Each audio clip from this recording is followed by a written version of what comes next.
Time for us to take a look at the Valvoline starting grid for tonight's racing program, event number 23 on the season. Ernie Irvan, he's on the pole for tonight's go, the California campaigner. And alongside of Ernie Irvan will be Ricky Rudd, who's having a great latter part of the season. Going to row 2, and there you have Rusty Wallace, the 1989 winner. Mr. Consistency these days, it'll be Alan Kowicki alongside. In row 3, the 1988 winner. Remember that great win when his dad started the event and he finished it? Davey Allison's there. And Jimmy Hensley of Ridgeway, Virginia. Row 4 tonight is Texas Terry Labonte from Corpus Christi and Brett Bodine from Chemung, New York.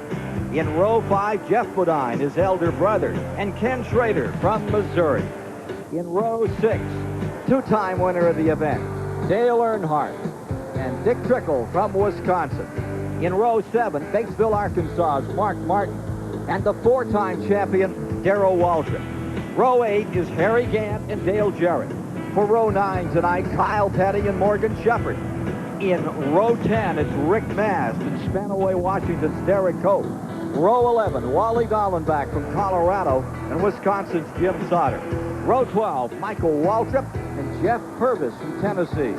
Row 13, Bill Elliott out of Dawsonville, Georgia, who won here in the springtime, and Ted Musgrave. Row 14 is Jimmy Means and Hutch Strickland. Row 15 is Sterling Marlin and the 7-time winner, Richard Petty. In row 18 tonight is Bobby Hamilton and Chad Little of Spokane, Washington. Row 17, Jimmy Horton from New Jersey, Wisconsin's Dave Marcus. Rounding out the field from Alabama, Stan Smith becomes a provisional starter. Full Moon Racing tonight here at Richmond International Raceway, Neil. Neil rolling out. We have 400 laps, 300 miles to be covered. We watched them last night in Grand National competition. Any thoughts as we get ready for next go? I think what we're going to see is a good race. You know, when you come to a racetrack, it's supposed to be a racetrack, not a follow the leader. And we've already seen it when they redesigned this racetrack. It made the cars capable of racing two abreast. Good side-by-side racing in the corner. We saw a lot of good cars pass on the outside. I think tonight we're going to see some guys. There's Rusty Wallace, who's been back a little bit. He's right in the middle. He's real aggressive. We got Ernie Irvan up front. Kyle Petty. There's a lot of cars that can jump out there and fight for the lead. And I think we're going to see a big battle tonight. Let's take a look at this course, this 3/4-mile course. Let's get a unique course description. One of the things that's so unique about this racetrack now, the drivers have to use their head, not just their foot on the throttle. When you go down the corner like this, you see Waltrip in the 17 car. Watch right here. Let's stop the frame right here just a minute. You see the 17 car trying to turn down under the 59. But Darrell himself said last night he actually made too much of a run too quick. If you'd have laid back a little bit more, he said he could pass him on the inside. Let's roll the tape a little bit more. You see him have to lift off the throttle. It's on the option, fall behind the 59, try to make another run. But what's going in this corner? The 59 car dives to the inside. Let's stop the frame right here. We see Waltrip doing the only thing he could possibly do, try the outside of the racetrack. 59 protecting inside, 17's got to do it on the outside. It's almost impossible to pass. Let's watch the rest of the tape. Watch Waltrip's car get loose out there on the outside.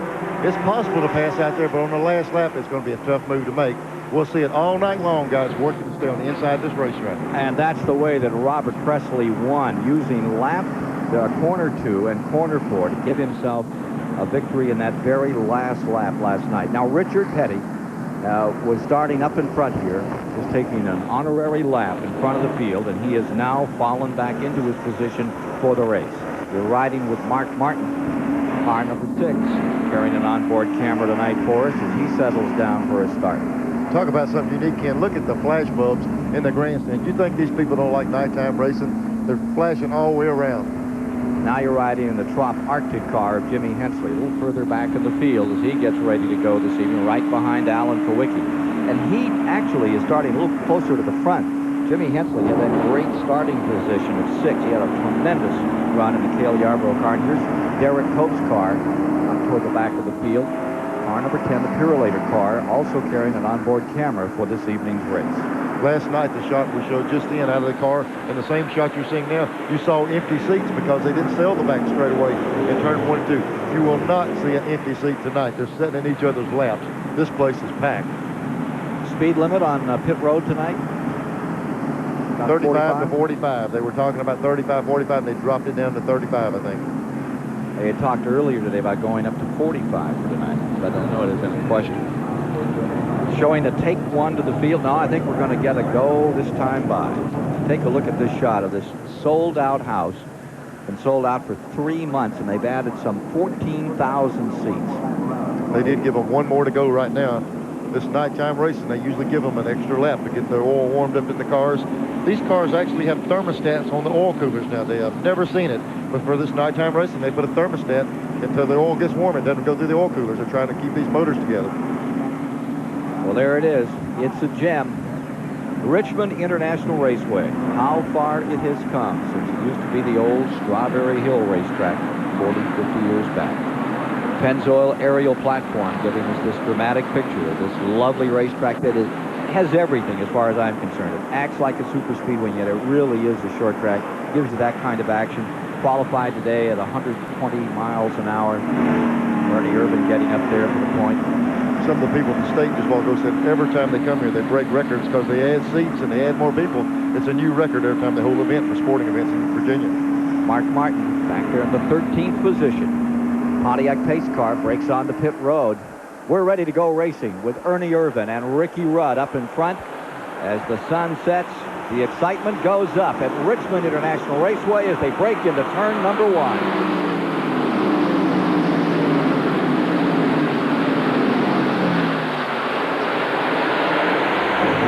Jumped right out front.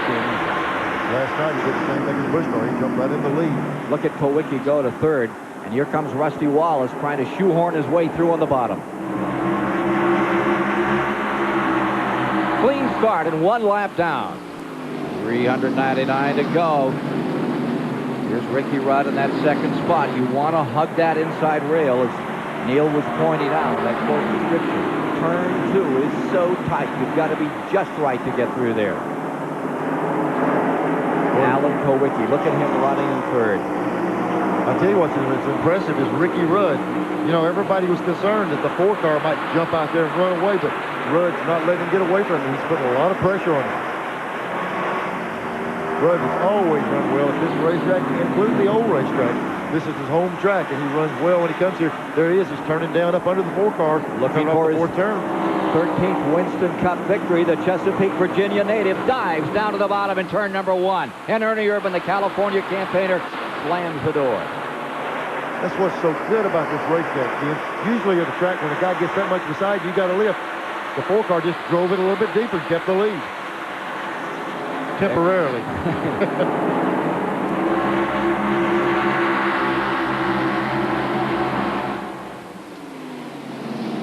Down to the inside, Rusty Wallace goes to third spot. Alan Kowicki back to 4th. In 5th, Davey Allison. 6th is Brett Bodine. 7th now Hensley. He's dropped a spot. Terry Labonte is in 8th. Schrader is in 9th. Earnhardt is in 10th. Earnhardt picking up 1 spot from the start. And here's Earnhardt moving up on Jimmy Hensley and Mikhail Yarborough, number 66, the Croft Oxford car.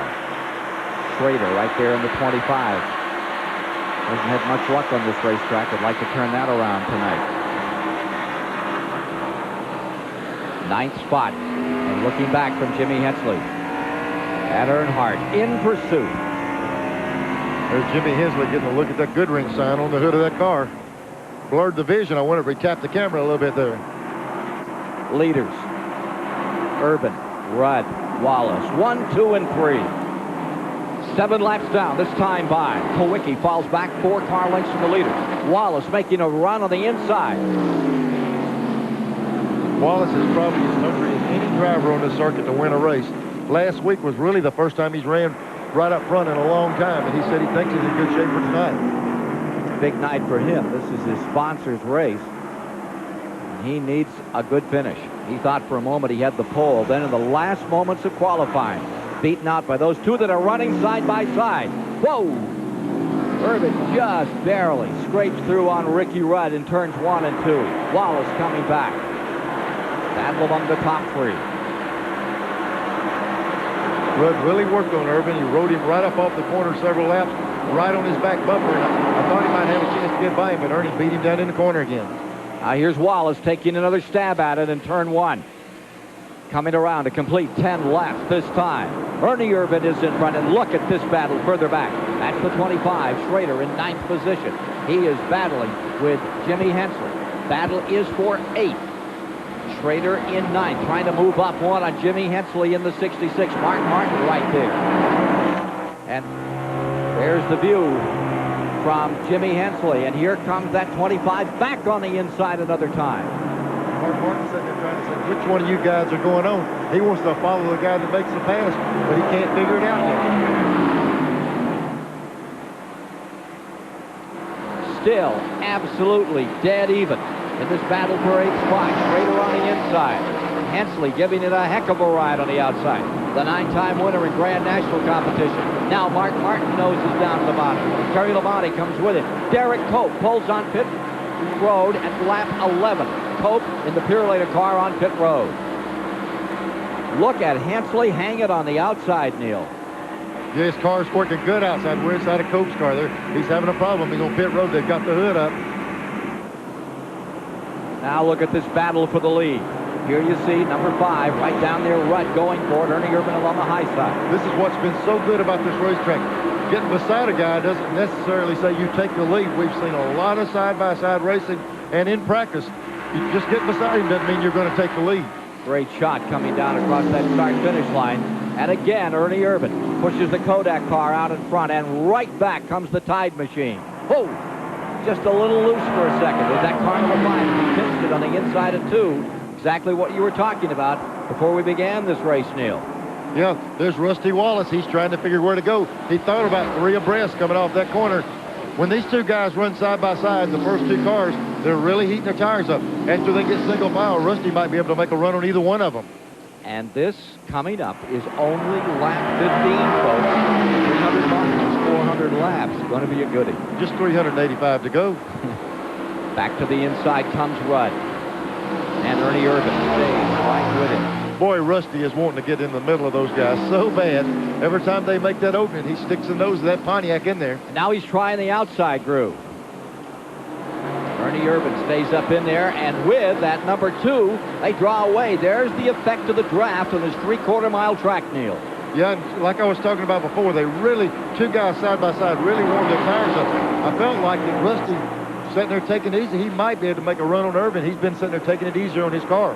Rusty Wallace, number 2, in the 2nd place, is among those drivers who say moving the fall Richmond race to Saturday night was a great idea.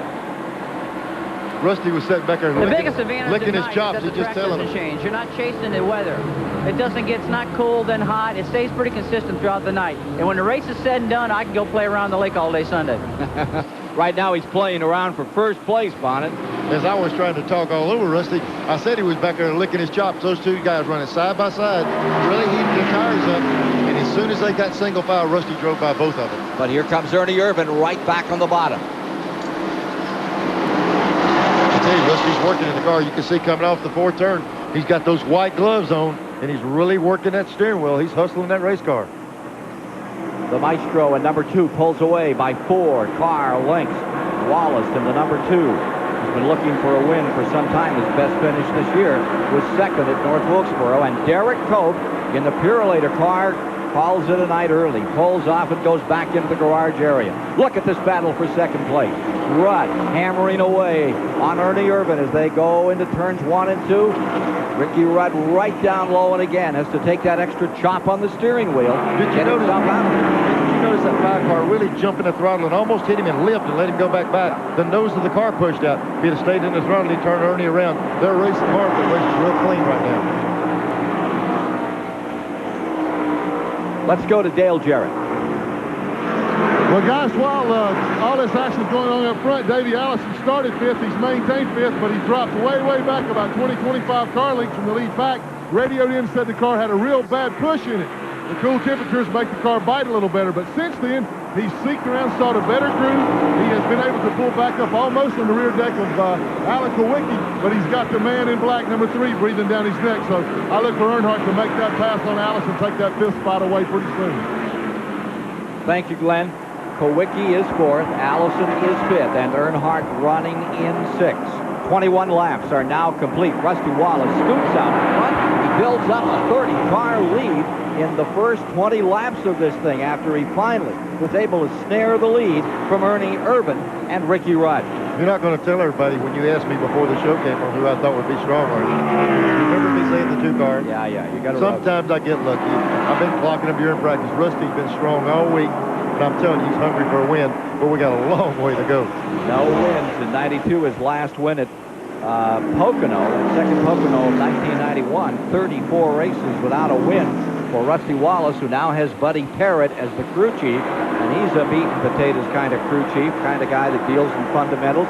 And right now those fundamentals are working. Look at this scramble further back in the field. There's a real snarl as Terry Labonte in the 94 pushes down to the bottom to go for 11th place under number 66, Jimmy Hamilton. Dale Jarrett is right there as well, as a gang of them head down into turns 1 and 2. The action just beginning, folks, at Richmond International Raceway. Stay with us. Racing. I can't explain it. You're kind of in a limbo zone. Time's different. Speed's different. Everything works different. It sounds totally cosmic. What do you mean? It's out there somewhere. Kyle Petty and Mellow Yellow. There's nothing mellow about him. For new vehicle quality, Chevrolet is the best full-size pickup. That's a quote from J.D. Power and Associates, one of the most authoritative research companies in the automotive business. Chevrolet is the best full-size pickup, the highest initial quality in its class. Only Chevrolet, the trucks you can depend on, the trucks that last. Here we go again, guys. Wow, I feel good. Yeah, this guy really gets around. He's got the auto license. American Orient Paul, we're guaranteed. I feel good. Yeah, 2 years no matter how far he goes. That's why we've been everywhere. Vegas. I feel good. Yeah. Daytona. L.A. Wherever we're going. Yeah. And we're not even tired. Wow.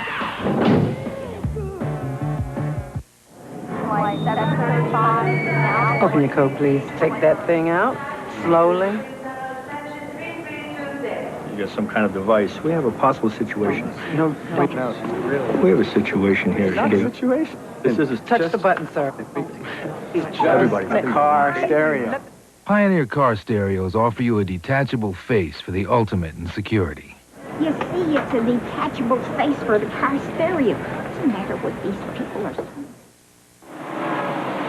Welcome back to Richmond International Raceway, the Richmond 400, a Saturday night in September. It's been a barn burner so far here at the well-lit 3/4 of a mile Richmond International Raceway. As always, the Gillette Halfway Challenge is up for grabs tonight. Driver leading at halfway picks up a check for $10,000 from Gillette, the makers of Right Guard Antiperspirant.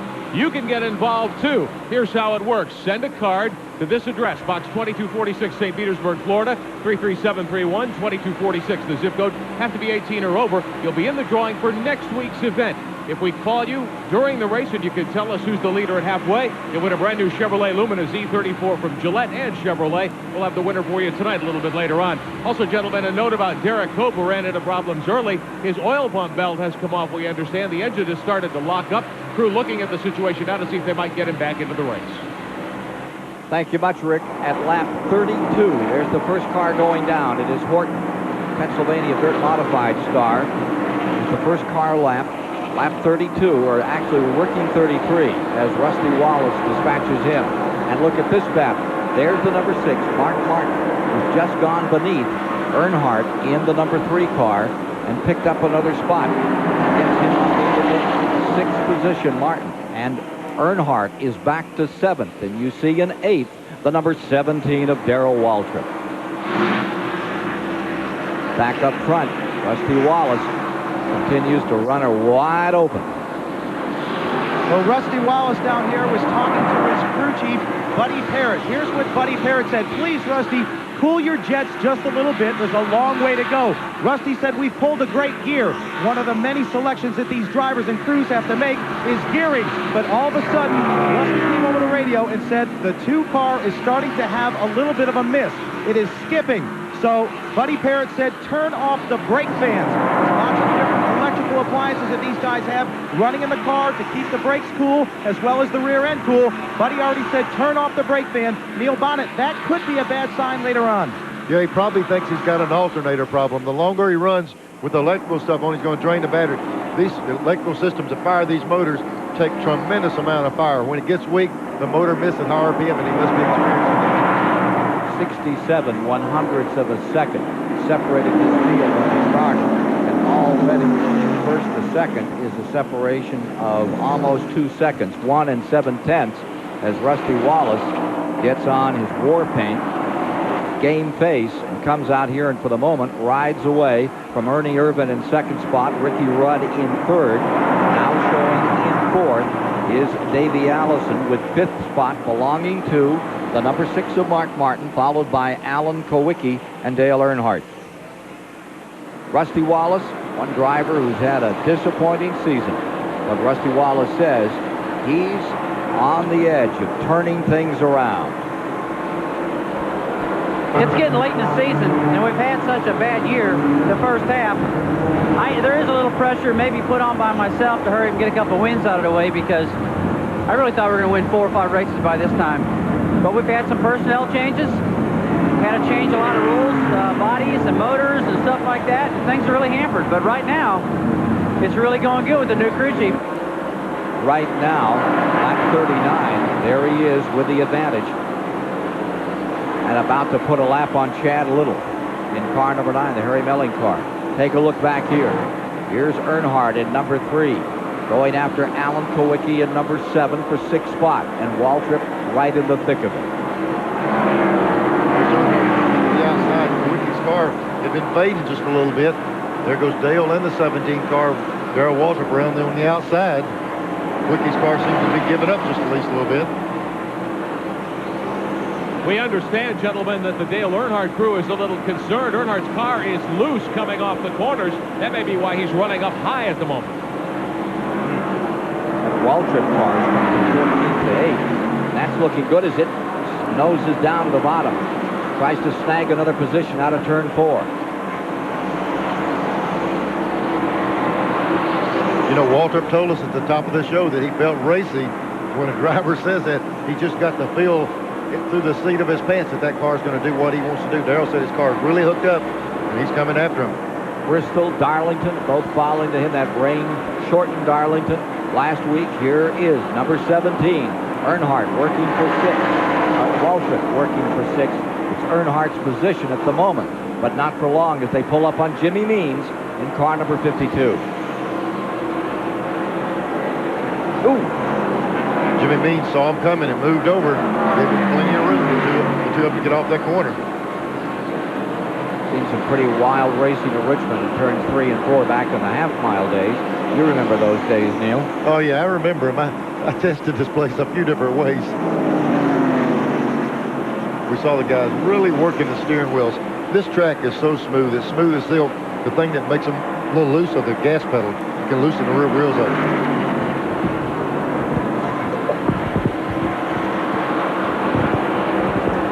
Dale Earnhardt, if anybody here is an expert on those career season Winston Cup point battles, it's the 5-time champion Dale.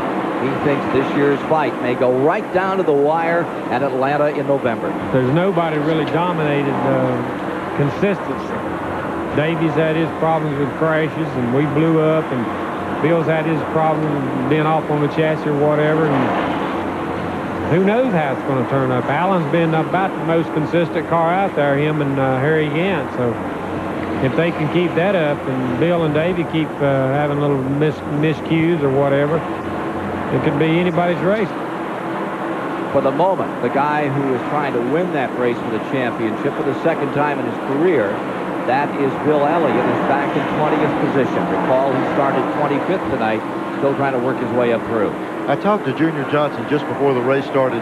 He said when they qualified, they had a motor in the car that looked the best they'd ever had on a dyno, and it just wouldn't run around the racetrack.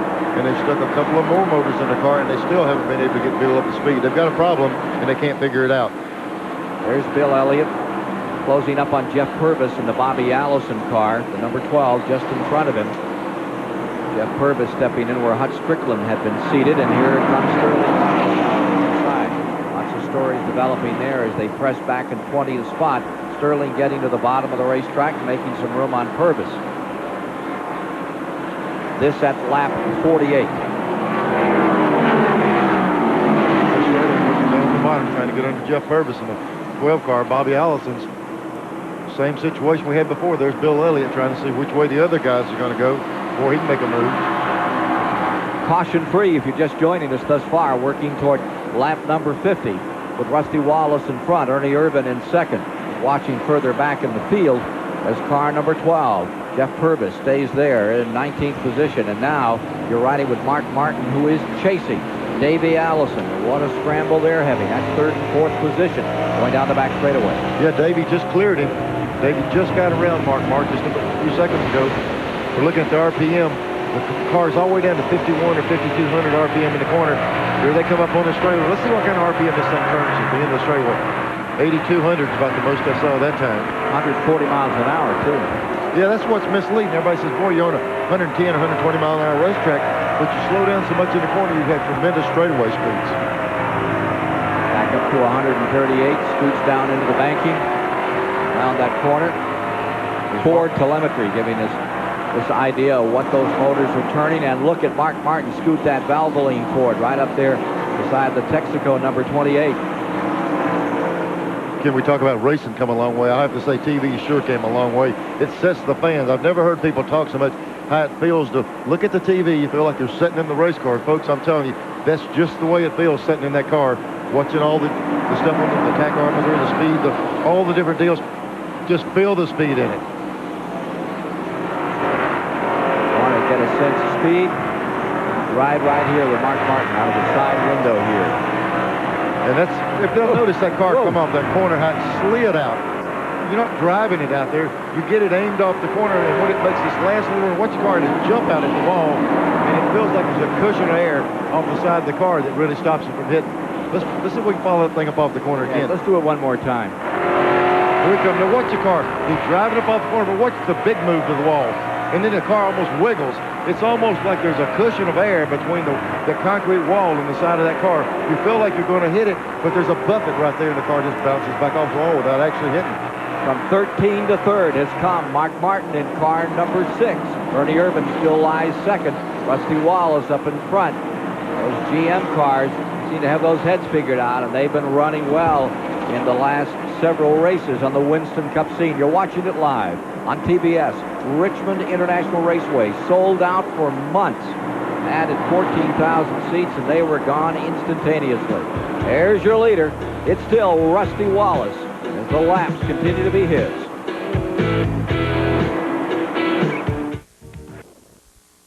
Style cars and drivers are underway. We've gone caution-free to this point, and Rusty Wallace has been the driver in command. One of the many stories within the story of the race tonight that we'll be watching for you, the True Value Hard Charger standings. This is how it looks season to date. Davey Allison leading Alan Kowicki with a big lead, but the points are paid at each race. It depends on how the drivers move up through the field. We'll keep track of it for you here tonight and update you on the True Value Hard Charger situation as we get closer to the finish tonight. We're pleased to welcome to the STP Big Communications Center the winner of the 1990 Daytona 500, Derek Cope of Spanaway, Washington. Derek, sorry you're out so soon. What put you out tonight? Well, unfortunately, we had the alternator belt come off, and I took out the dry sump pump belt, and we lost all the oil pressure to the motor, and ended our day for the Pure Air Filter Chevrolet. Locked up the motor. Sorry that happened. Thanks for stopping by. Okay. We're looking at leader Rusty Wallace. Is he the toughest contender out there so far? Well, Rusty, he looked awful tough in practice. You know, he ran a lot of runs here, and we tested up here with him, and he had his car turning real well in the middle of the corner, and the car was getting off the corner, you know, very tight, and he looks hooked up right now. How about Darrell Waltrip? He's been the hottest driver the last few weeks. Well, he's awful tough anytime. You know, Darrell, he's awful smooth, and he's very cagey. And I ran out there with him in practice, and his car was turning real good and had a lot of horsepower, so he will be a factor in this race, I think. Right now, though, it's all in the hands of Rusty Wallace. Thank you, Derek Cope. Best of luck the rest of the season. When Rusty Wallace won this race in 1989, remember he ran out of fuel as he came across Dale Earnhardt right there with him. Well, here he is, building up a big lead early in the going. 64 non-stop, all caution-free laps thus far, averaging 114 miles an hour. The track to three-quarter-mile records, only 105 miles an hour, even if they come in for a couple of fuel stops. On this run they're making now, we're in for some records, Neil. They're flying around this racetrack. That's one thing about this nighttime racing. In the daytime, the heat, the speed falls off, but not at night. If anything, we clocked them last night. They got faster as the race went on. Now here you see a second-place move that has put Mark Martin in that Ford all the way up. Remember, he's come from 13th. Car number 6 is now second on the field, and that is the fastest thing out here. There is Mark Martin working that car number 6 around this very tight track.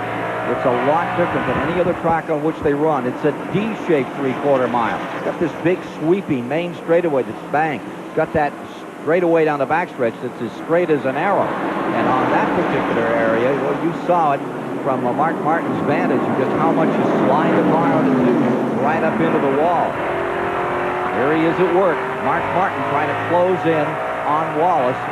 He is now in second, and Ernie Irvin's back in third. Hey, that ain't work. That's play. That's what these guys love to do. Yeah, you play. Remember when you were playing out here and you stuffed the old Budweiser Junior Johnson car right through the wall, and you stopped from 100 to 0 in 5 feet? You bent that car like they've never bent a car before, right? I bent it double when they set it back on the ground. It set in the middle of the car, and the front and rear wheels were off the ground. It stopped in a hurry, I tell you. How tall are you? Well, I was 5'8". After that, I was about 6'3". And now what are you? Well, then after Charlotte, I'm 5'8" on the left and 5'7.5" on the right. I lost a half an inch on my right foot. But maybe it's a good thing I got out of those cars. I was losing length all the time on my legs.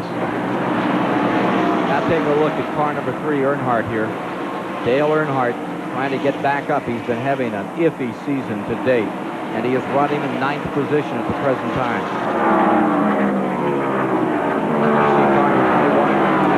Shepard, the Wood Brothers car. And here comes Morgan knocking on the door for 9th position. Brett Bodine in the back of the picture.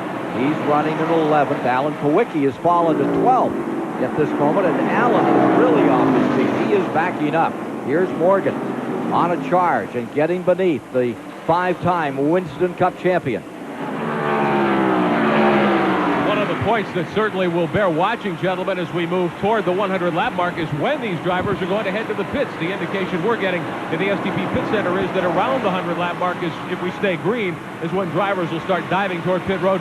Certainly Alan Kowicki and Dale Earnhardt will be among the drivers wanting to make some handling adjustments as soon as they can. I'm sure they're hoping for a caution as we watch Rusty Wallace set the pace. The Napa standings after 60 laps of competition. We're actually working lap 73 at this moment as Wallace stays in front. Wallace is out front, but we're getting reports in that his right front brake rotor is giving him a lot of trouble. He's getting a lot of heat in it, and they think there might be a problem there. Now take a look right here. There you see the number 2 of Wallace. Remember, he's only had, what, 2 top 5 finishes thus far this season, trying to get better at it out here tonight. Closing it down. Moving up on the Trop Arctic, number 66, to put him a lap down. Look at the car. There's where the car is strong. See it cut down on the bottom of the racetrack? He drives it right down the bottom, drives right up beside the 66 car up off the corner. When you've got a race car that can run high, and then when you want it to jump in the bottom, watch him right around the bottom of the racetrack. Watch the acceleration off the corner right here. Watch him pull. The car makes a good run off of the corner. Just like Rusty said, he's hooked up and he's ready to go racing tonight if he doesn't have any problems. And there you see Jimmy Means. He's about to be lapped for the 2nd time in the event. Right in front of him, Stanley Smith now about to go a lap down. Wallace is pulled to a 2 3/10 second advantage over 2nd place runner Mark Martin for the moment. A while ago when Rick Benjamin was talking about they're going to stop somewhere around 100 laps, you got to be careful this first stop. After that first stop, they can weigh the fuel, they can check how much they burned, they know their gas mileage. This first stop, it's a big guess, and you can't afford to guess wrong. Once one guy pits, you're going to see a bunch of them come in. There's Brett Bodine down up on the inside of Earnhardt. They said Earnhardt's car was loose off the corner. You see it wiggling there. He's losing positions as these guys drive under him. For 10th. Going for 10th. Earnhardt trying to take it back on the outside in turn 2. Live coverage tonight here on TBS from Richmond International Raceway. Hope you race fans are enjoying it as we watch Brett Bodine squeeze through on the inside for 10th place and draw away handily from Earnhardt. Yeah, when your car's loose like that, you saw Earnhardt's car go in the corner, and he went way up on the racetrack. He didn't drive it up there. The rear wheels were sliding out from under him, and he had to turn the wheels to the right to chase it, to keep it from turning. He's got big handling problems. They're going to have to do a lot of work when they get a caution. Let's go to Glenn Jarrett standing by with Richard Childress of car 3 right now. Well, Richard, Dale started out pretty strong, but the car seems to have gone away a little bit. What's the problem? Well, the car is real loose off and a little bit tight in the middle, so we're going to try to make an adjustment. You know, I think we used a lot of tires, you know, trying to go up through there.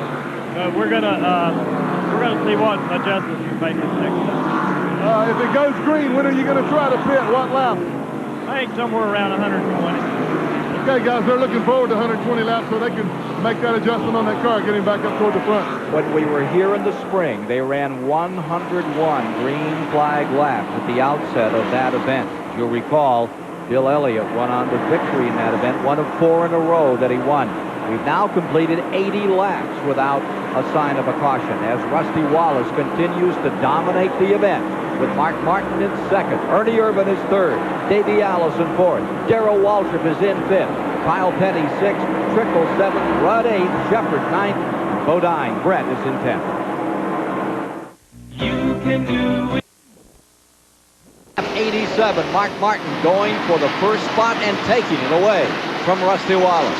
As we rejoin you at Richmond International Raceway, Batesville, Arkansas campaigner in a Jack Roush Ford Thunderbird. Mark Martin takes the advantage, and Rusty Wallace is relegated to 2nd spot. We didn't want anybody to miss anything during the commercials, so we had Mark wait till the first lap back to pass him. Yeah, right. You got this TV thing down cold, don't you, Neil? It just happened to work that way. Ernie Irvan stays 3rd on the field for the moment. Here's the hottest thing on the racetrack. It is Mark Martin in car number 6 picking up the advantage.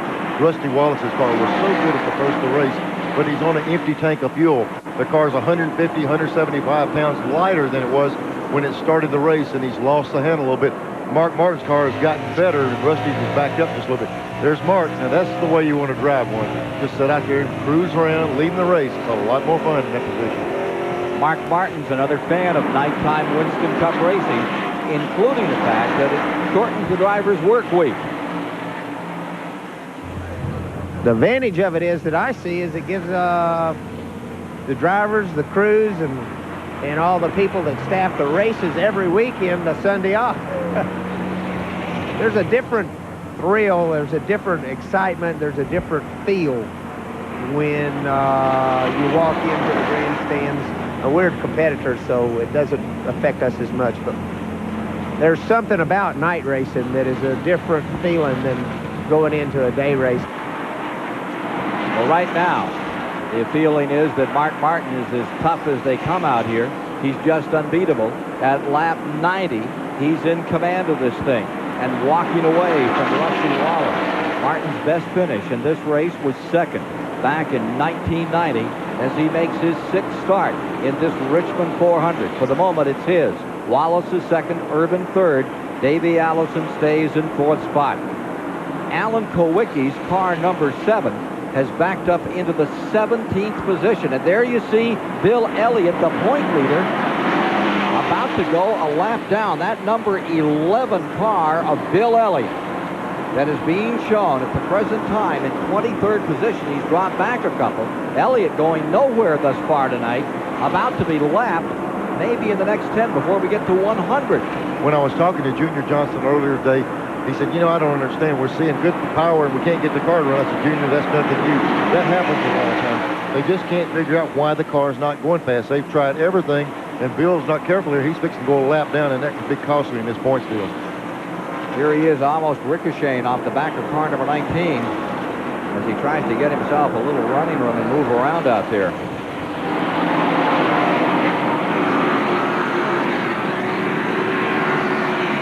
Well, guys, as you said, Kowicki is backing up a little bit. Paul, he seems to be fading. What's wrong with the car? Yeah, the car's just real tight, you know. The car's real good in the last practice, just totally different during the race right now. We'll see. We'll get the Hooters Ford back up front where it needs to be. When are you planning to pit? Probably going to pit with the leader does, 10 to 15 laps.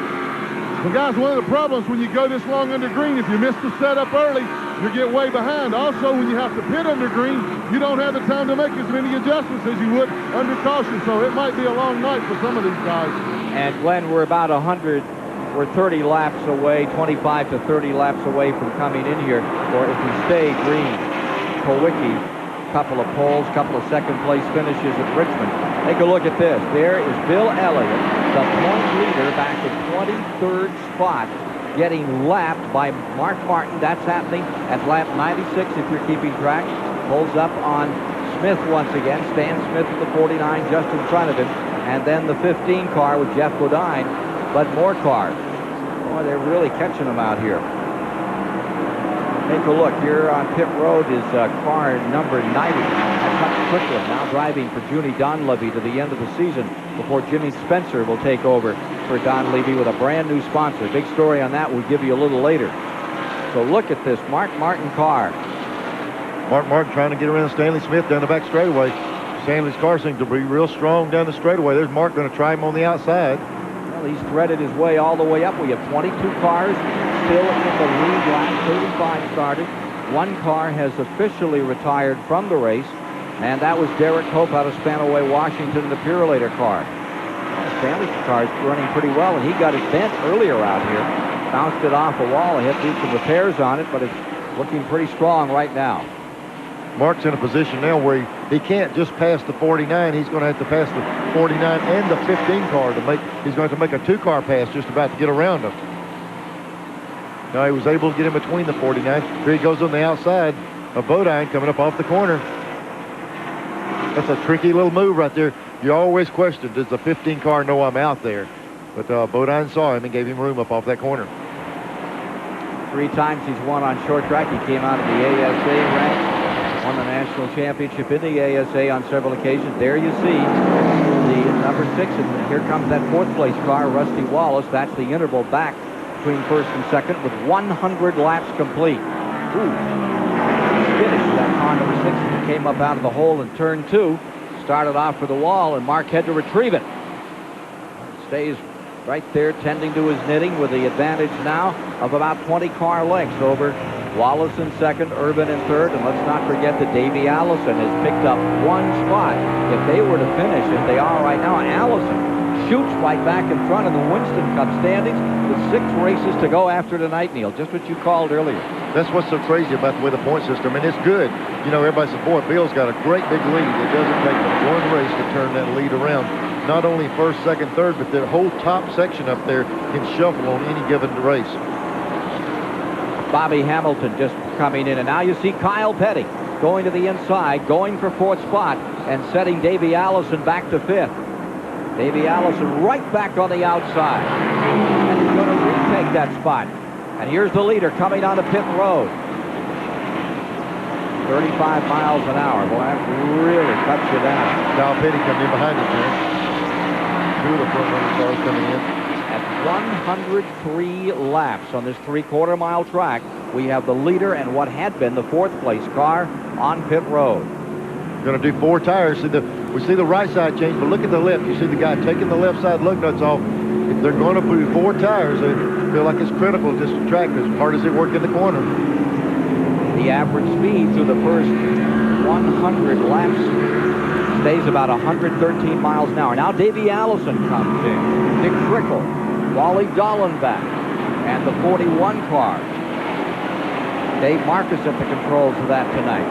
Kyle Petty and them hit the Trickle car, and Kyle Petty hit coming out of the pits down there. Here's the Rusty Wallace number 2 car coming on the pit road. So all the leaders are taking advantage. Caution is out. There is a yellow on the track. Car number 71 has spun. Boy, there's a big advantage that will go for these cars that have stayed out here tonight. Leader coming by. Let's go to Randy Pempert. Well, gentlemen, just about half of the field was in pitting, and that can be a terrible thing. Rusty Wallace was in, Alan Kawicki. Rusty decided to take on right sides and leaves, but this is going to see where it stacks up as far as if anyone got lapped on the racetrack. We'll have to sort it out in scoring here. Gentlemen, Neil, Ken, you'll have to figure that one out from up there. I'll tell you what the big thing is, that Bill Elliott just got a lap back. That's the major story. Elliott, remember, had fallen a lap to car number 6, and now he has picked that lap back up. So it's a big break for Bill Elliott. Now Ernie Irvin is going to pull in. He had stayed on the track and for the moment had the lead. Boy, there Elliott gets his lap back. Look at Darlington last week. There's a lap down. He stayed out. It rained. He got it back. It seems like they just got a horseshoe with them on this points battle. They get behind and something comes their way and they get right back in it. Let's get on to the story about what brought out that caution. It was the 71 that had its moments of pride. That is the Dave Marcus car, but it's his old pal Jimmy Sauter out of Wisconsin who's driving that machine tonight that brought out the first caution at lap 105. Let's go to Ernie Irvin's pit. Irvin is in. He is getting a 4-tire change courtesy of the caution flag. Ricky Rudd is also in the pits right behind him. I believe that's the one our camera's on. But Rudd is the one that made out like a bandit on this deal. He stayed out just long enough to catch that caution flag, to do that pit work under the caution. Davey Allison was in while the caution came out. They were only going to change 2 tires, but once the caution came out, they decided to go ahead and change all 4 because they were already a lap down. So they said, hey, we got to have 4 fresh tires trying to get that lap back. Last year it was at lap 110. This year, lap 105 when the yellow was thrown for the first time in this race. The Richmond 400. Back with more in a moment.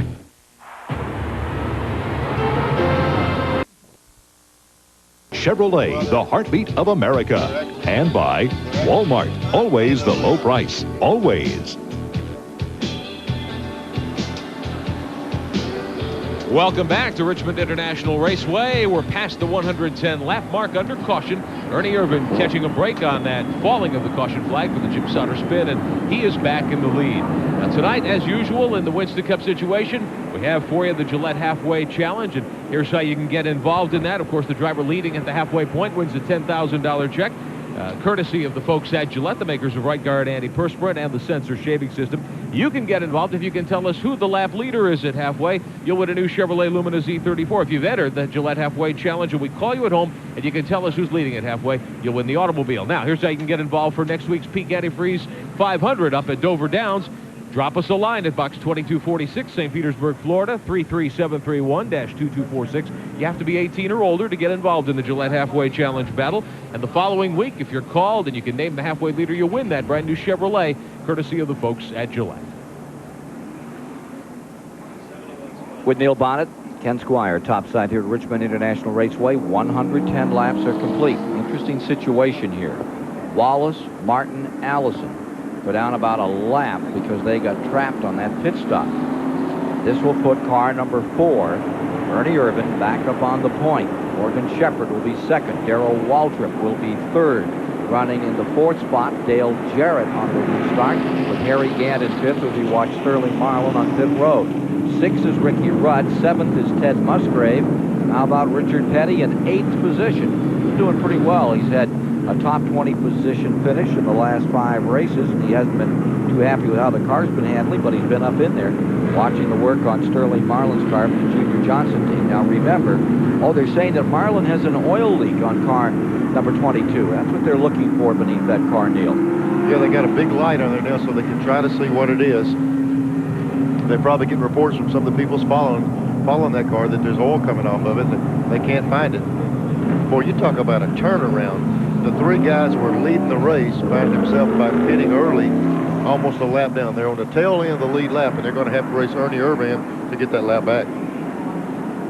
The word, gentlemen, from pit road is that the 22 car has a cracked oil pan, so they were undoubtedly underneath trying to figure out a way to plug that leak, and time to go back to green flag racing. Sterling Marlin's car had been smoking for the past several laps. Well, I'm with Tony Glover here. He's talking to Ernie Irvin right now.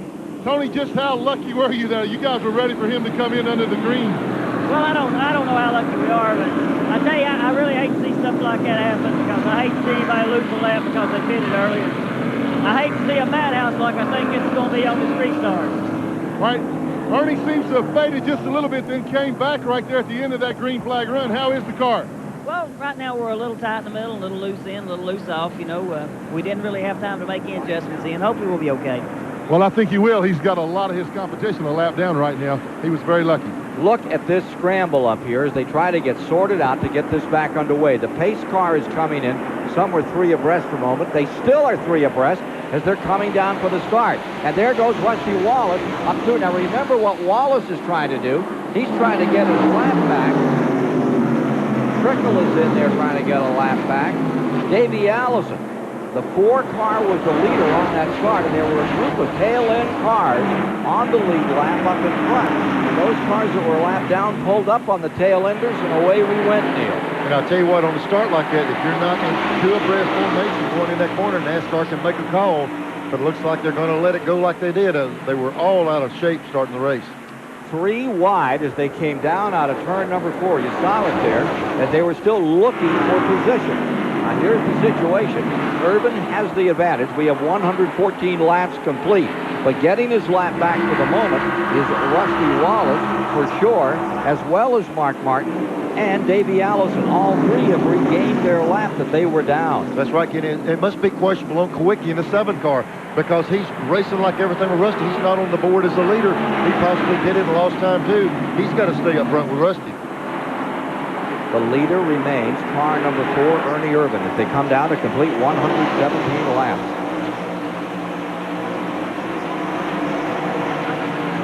There's the 4 car. He's actually leading the race, but he's backing a big pack of cars, and they're not going to let it be easy for him to get around. All of them in front of him are wanting to hold him back there. Well, there is a snarl for sure on that restart. Now here's Ernie Irvin trying to get his way through and get past Kyle Petty, who's had a tremendous last 6 or what? He's had, out of the last 12 races, 11 top 10 finishes. Kyle Petty is on a strong roll. Best average finish in the last 8 races, almost 2 laps down. They are reporting at the present time. Is that correct? They're showing Kyle as 2 down, not just 1. Well, he's really had it hooked up for a while here. Kowicki got around up front. The 4 car is having a battle with each car because, I mean, they're fighting. They're not just going to give up a position. They're actually giving up 3/4 of a mile. They're giving up the length of this racetrack. So they're going to fight the 4 car just as hard if they were battling to win this race. They want to keep him back there, and that group in front of him will get their lap back. We're showing Irvin in first, Shepard in second, Waltrip in third, Dale Jarrett fourth, Harry Gant fifth, Ricky Rudd in sixth. On this sort out after the first caution of the race, coming at lap 107. Rusty Wallace has moved around. Now take a look here as it's Schrader on the inside in the 25 car, and up on the outside is the 28 of Davey Allison. Looks like they got together coming off the 4th turn, Ken. They rubbed just a little bit as they got off of that corner. Schrader working down low, Allison up high. It looks like a tie all the way around the racetrack. Dave's going to look at that thing pull down the straightaway. Yates' motors are exceptionally strong. And I tell you, Schrader's, those Hendricks motors, we're seeing some good race cars right here. There's Kyle Petty. He's looking for a place to go. Ernie Irvin threatening to put these guys a lap down. Brett Bodine coming right with him. You surprised about that restart? Well, it was a scramble. You know, you guys in the pits are saying, move to the front, move to the front. You're saying, well, I can't. They're 3 abreast. And I'm sure they were getting screamed at on those radio sets to get on up and get that lap back. Kyle Petty getting nosed up against the wall that time. This year's battle for the Winston Cup. Seesaw affair. Ernie Irvin says it appears no one wants to take command. Looks like nobody wants to win it to me. Davey ends up upside down half the time, and Elliott's just, you know, kind of just making sure he finishes, which is nothing wrong with that. That's part of racing, you know. And Harry, about the time he seems to be running good, then he has trouble, and Allen's still consistent. You just, you know, not as consistent at certain tracks. So it doesn't seem like anybody wants to win it. I sure like to be up there racing them, but I don't seem like I want to win it either. I think he does want to win it, big time. I think they all want to win it, but at the level of competition we have now, you're using up a lot of equipment. The racing's so tough. You're breaking race cars. We're seeing a lot of wrecks. To win the championship, you've got to run hard, and you're going to pay the price on some days. Well, Urban's back 11th in the points at the present time. Here he is closing up on Davy. And we have now back in that lead lap. Reed, Neil? Here they go. Quickies. You know, when it got around Schrader, now Davy's got to battle the 4-car by himself. He's got to try and hold him back and hope for a caution flag to come out. Second place car remains Shepard in the 21, and Waltrip is third in the 17. Waltrip having another very good night here at Richmond International Raceway with now 125 of 400 laps complete.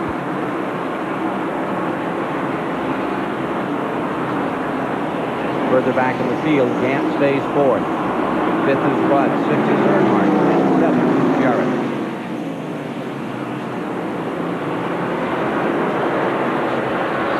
So at 125 laps, it's Ernie Irvan, the pole sitter, with a chance at an extra $60,000 tonight, holding the lead in the Richmond 400.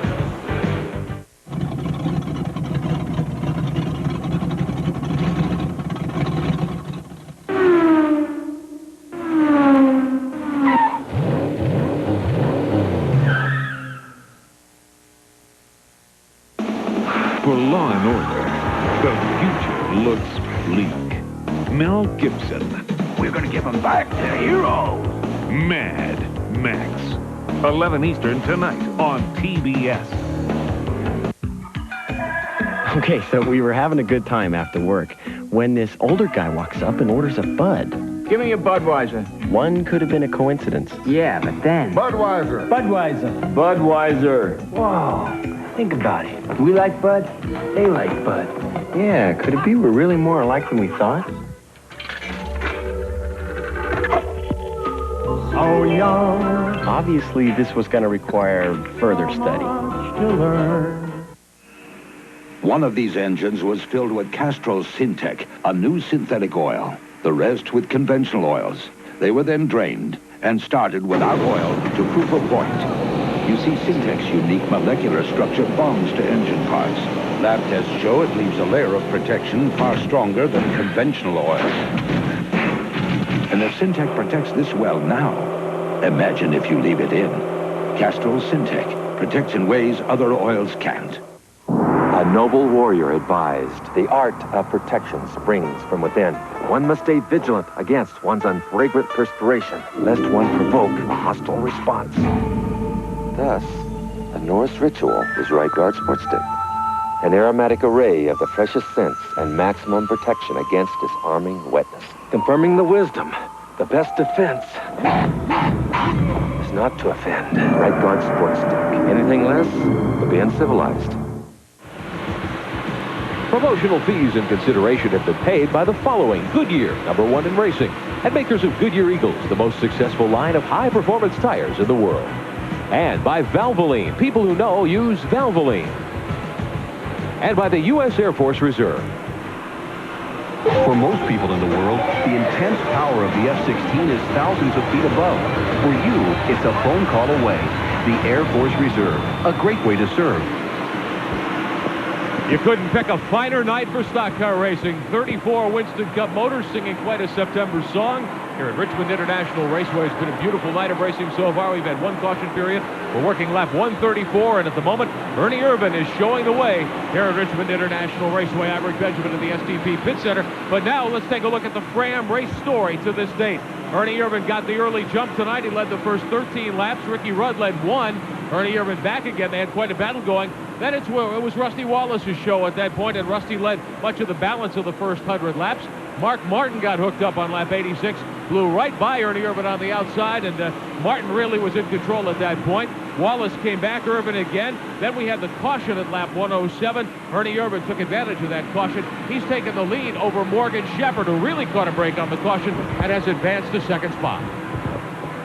And the battle is for second spot right now, Rick Benjamin. There you see Waltrip in second. They try to put a lap on Brett Bodine, and right with him comes the 21 of Morgan Shepherd, the 33 of Harry Gant. They're all scrambling for that same position, and Ricky Rudd. That second, third, fourth, and fifth, with Rudd in the number 5, the 5th position. There they are.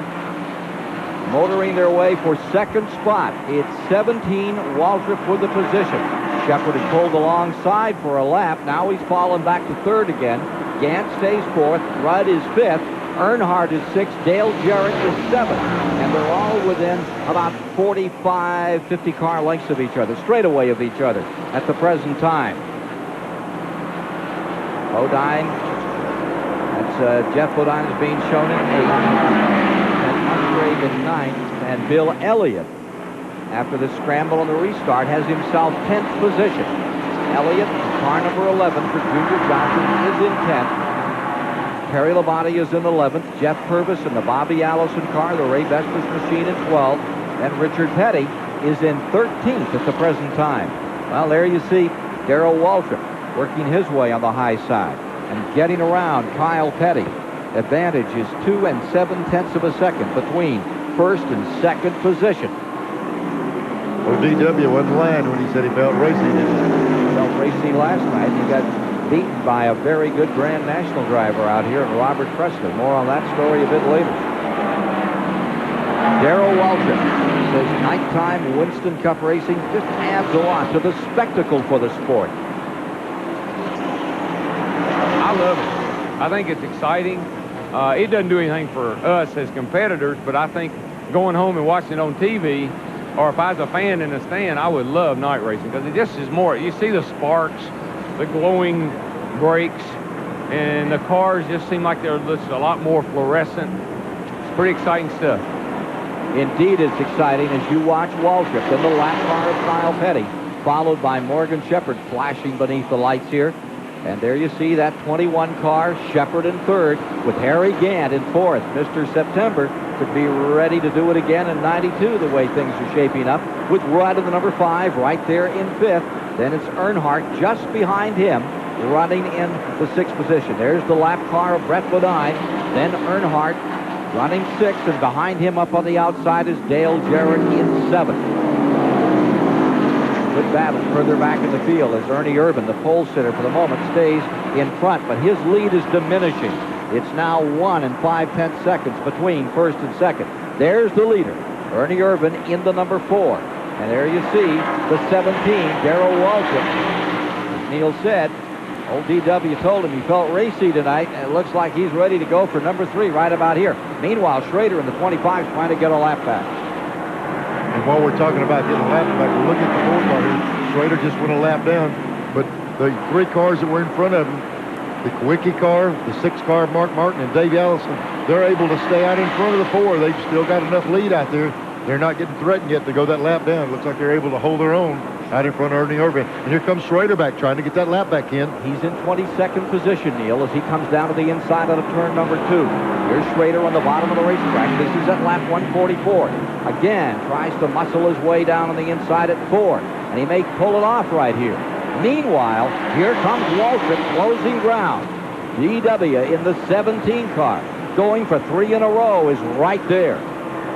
This battle between the lap car of Schrader and Ernie Irvin has them stitched tight enough together to give Waltrip a chance to move in here and prepare for a fight for the lead.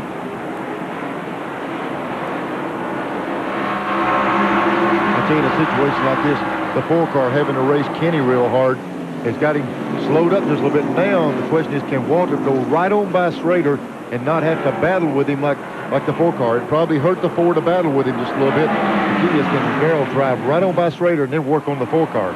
Looks like he cleared him right here, driving right up behind Ernie up off the corner.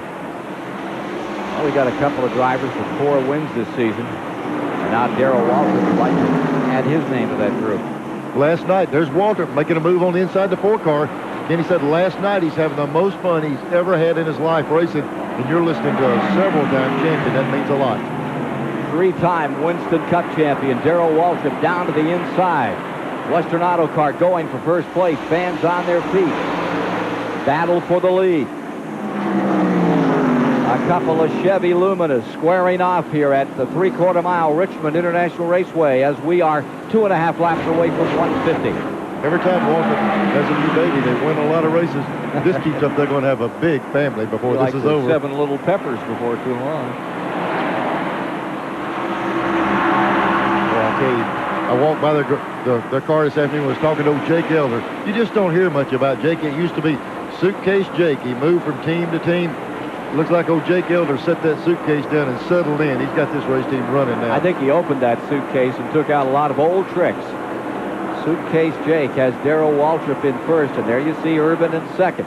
And Harry Gant, the guy who exploded last September, got some lap cars to work his way through. You see right behind the Ernie Urban car, the Schrader car, still trying to make up some distance as Waltrip pulls away. There's Schrader. And then there's Kyle Petty. Kyle's setting a very good pace, but remember, he's come a lap down in here. And then you see Morgan Shepherd's car. He's shown in third, followed by Gant in fourth. First to fourth is 2 and 4/10 seconds. Now you're looking at Harry Gant at number 33. He's in fourth, and he's got his hands full with Ricky Rudd on the number 5 car. Rudd's in fifth. These two guys are running virtually two different lines on the racetrack. Gant will go in, he'll move up high. He's never hesitated on any racetrack to try that outside lane. Rudd's running the bottom. Again, he'll sail that thing off on the outside of that racetrack, jump in the gas. He's probably one of the most thorough guys, feeling around, finding a place to work. He doesn't mind jumping on the outside and flirting with that wall. Watch this battle continue between 33 and 5, and let's not forget that Morgan Shepherd is having a whale of a night. There's the 21 in third, and more on the story on that car from Glenn Jarrett. Well, guys, while those Chevys of Irvin and Waltrip battle out for the lead, Morgan Shepherd rides real close in third. Eddie, how is the car? Does Morgan say the car is to his liking yet? You've been running awfully strong. Right now, our car seems to be better in the long run, and like we just now started taking back the lead, picking back up. So the longer we run, it seems to be the better we get. So those long green flag runs seem to play in your favor. You want to see this thing stay in the green flag. Okay, they don't want any cautions. They just want to ride it out. There's Morgan in third, and up in front of him, about 20 car lengths in front, is Ernie Urban in second. There's your leader, Waltrip in 17. This is lap 155. There's Ernie Urban running in second, and there's the interval between the first and second place car as they enter turn 1. And then it's another 20 car lengths back to that third place car of Morgan Shepherd. When you talk about Morgan Shepherd, I can't help but look down there and see Eddie Wood. I remember when I first started driving for him, Eddie and Lynn were kind of back on the sidelines. They're taking charge. Eddie's working with the chassis stuff. Lynn's working with the motor. Leonard's driving the middle. Boy, it does me good to see those two young guys come along and really take over this race team. Eddie Wood, nice guy and a great skier. Really gets down the mountain real good. Yeah, but he crashes a lot too, kind of like I did. Yeah, but you win a lot that way too. I don't know if he's out for any cups in slalom or downhill, but he does get along. And getting along right now is Darrell Waltrip back across the start-finish line. And Randy Pemberton is standing by in the Waltrip pits. Yeah. Well, I'm down here with Doug Richard. Doug, you got a smile on your face. What the heck are you guys doing? You're on a roll and you're on a rope besides. I tell you what, this Western Auto Chevrolet and the entire team, you know, we're having a lot of good breaks, and Darrell's driving his heart out there. And you know, I can't say too much for the team right now. We're doing what we should have been doing the early part of the year, but we hadn't had the luck that we're having right now. So yeah, I'm looking forward to good things today. It's still early in the day. Do you want to see green flag racing, or do you need cautions? It looks pretty good out there, green flag racing. I'd rather see it go green flag right now. Our cars seem to run a little better the longer we run compared to some of those guys in the front. Darrell Waltrip, the 4-time winner of this race. The last time he won it, 1985. From 75 to 85, he dominated around Richmond. Looks like he's ready to try it again tonight. Our live coverage on TBS. Stay with us for the Richmond 400. His DW is looking good. A deadly journey. I want to know where the gold is. Uncovers an ancient secret. They came in search of the Firewalker's gold.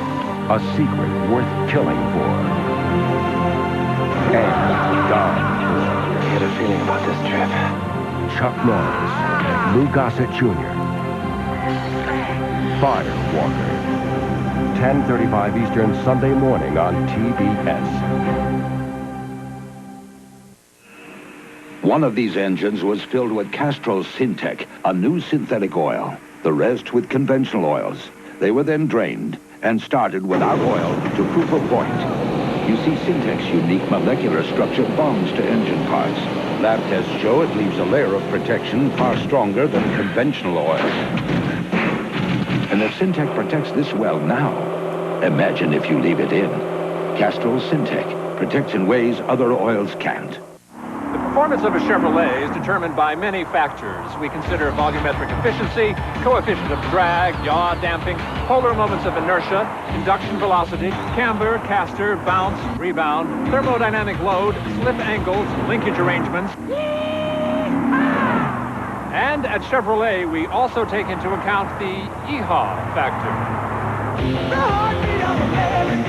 The cars more people depend on. You about finished? How's it going? It's great. We have a lot of good mechanics that shop at AutoZone. We also have a lot of people who just want to save some money by doing a simple job themselves, like changing their oil or putting in new plugs. They just want to come in, get what they need, and get out. Well, at AutoZone, we have parts for just about every car made. So if you know what you want, great. But if you're not quite sure about something, no problem. We'll help. After all, that's what we're here for. Keystone Beer presents a NASCAR Profile. Mark Martin began his racing career as a 100-pound 15-year-old, racing late-model stock cars in the Midwest, beating much more seasoned veterans twice his size and age. Mark's next move was to ASA, where he became a 3-time series champion. In 1982, Mark Martin decided to try Winston Cup, where his career stalled out. At season's end, he was out of money. That forced him to auction off everything he owned. He came back, though, in 1984, racing 7 Winston Cup events for J.D. Stacy, but Stacy, too, pulled out of racing, and Mark was left without a ride. But Mark Martin never quit. He went back to ASA, where he won his 4th series championship. 1987 saw Martin in the Busch Grand National Series driving Fords, where he was noticed by Jack Roush. Roush picked Mark to drive for his newly formed Winston Cup team. And after just 1 year, Mark was able to score his first Winston Cup victory at Rockingham, October 22nd of 1989. He finished 3rd in the final series point standings. In 1990, Martin won 3 races and came within 26 points of winning the Winston Cup title. Mark Martin is now a dominant, popular driver in the Winston Cup Series, and he's living proof that hard work and determination will always pay off. You're riding with Mark Martin as he tries to get back into this race, currently in 15th position as he got caught on a pit stop. The only caution period that we've had in the race was a costly one for Mark Martin. It has put him down. Now he's trying to fight his way in. More telemetry giving you an idea of just how hard he's fighting right now to get that number 6 back into it. And take a look at Darrell Waltrip lapping Alan Kowicki. When they pitted on Kowicki's car on that caution, they really improved his car. He drove out to a big lead, but Darrell Waltrip, we heard Doug Richards say that the longer the 17 car ran, the better got. Here's the battle for second. There's a 21 car, Morgan Shepherd down the inside of Ernie Irvin in the 4 car. Kowicki going 2 laps down with that move by Darrell Waltrip. That will put him 2 back. Here you see Morgan and the Wood brothers, number 21, making a stout run for a 50-year-old Morgan Shepherd tonight. He's still looking for something better than a second place. He had that at Watkins Glen and Daytona on his season. He's still in quest of Winston Cup win number 4, and he is back one more time into second position this year.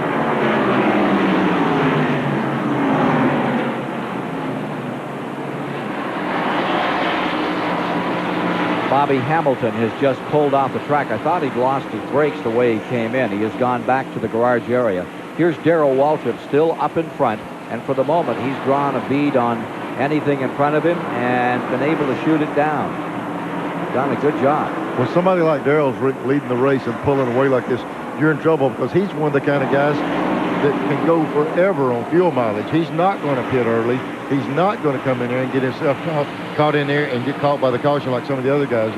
If he's leading this race, he's going to be one of the last guys to come in. Working toward halfway. We're at lap 173 of the 400 tonight in the Richmond 400. Let's go to Randy Pemberton. Well, I'm down here with a crew of the Country Time car of Bobby Hamilton. They're working on the brakes of this automobile. Bobby Hamilton sitting here drinking a cold drink. Bobby, what happened to the brakes? Just use them up? We sprung a leak up there. It didn't never got real hot or anything. We just sprung a leak. We've been fighting, it seemed like, since the start of the race. But, you know, I guess it's more of that sophomore zinc stuff. We'll get this Country Time 4 figured out. I think we'll be okay. How's the racetrack out there, Bobby? Racetrack's good. It's just regular Richmond. It just gets sort of greasy, but it's still in good shape. Change of position as Harry Gant has just scooted beneath Ernie Irvin. Put him back to fourth. Gant is now into third spot. Mr. September may be ready to make an encore here tonight. That Skoll team has been together since 1981 one way or another. They've been with Harry. Here he is. Stan Barrett started out with that team when Hal Needham had it. Harry stepped in, won their first race at Charlotte in the fall, and TBS will be taking you there first weekend of October. Hope you plan to be with us. That's always a great one. Yellow Yellow 500 coming up from Charlotte live on TBS later this season. Well, here you see Ricky Rudd now making a stab at fourth spot, as Ernie Irvin is definitely backing up here. The pole sitter had a $60,000 bonus out in front of him for a carrot tonight, but something's amiss because Ernie keeps widening that track and taking advantage down on the inside, as Rudd does right now for fourth. We got halftime coming up, and everybody's got a chance to win them a car. Let's go down to pit center with Rick Benjamin. That's right, Neil Bonnet. It's again time for the Gillette Halfway Challenge. If you can tell us who the driver is who's on the lead on lap 200, that driver wins $10,000. You might win yourself a brand new Chevrolet Lumina, courtesy of the folks at Gillette, the makers of the sensor shaving system. The Chevrolet Lumina will go to the person we call if that person can tell us who the leader is. Here's how to get involved. If you've entered the Halfway Challenge, your entry is selected, and you are called at home and can tell us who the leader is, you'll win that Chevrolet Lumina. Now you can enter for next week, and here's how to do it. Drop us a line at box 2246, St. Petersburg, Florida, 33731, 2246, the zip code. You have to be 18 years or older to get involved. There's no purchase necessary. We have to get your entry by next Saturday. We'll pull an entry, and then during the running of the Peak Antifreeze 500 at Dover Downs next Sunday, we'll call in person, and if you can tell us who the halfway runner is in that event, you too can win the automobile. We'll have tonight's winner for you a little bit later on. Halfway is coming up in 20 for the moment, a little further back in the field. Here's Musgrave in 9th spot, and Bill Elliott, number 11 in 10th. What a run Musgrave is making again this evening. They come to the inside. On the 15 car, Bodine has been in front of them. And for the moment, you're watching that 18 car, Dale Jarrett. Jarrett's number 18 rig is spotted in 8th position, so he's up a lap from that group. No, he's right there with him. 18 is right there with him. And he's going back a little. Musgrave, they have a Ford here. Yep. They run different brands of car, and they have a Ford at this particular race.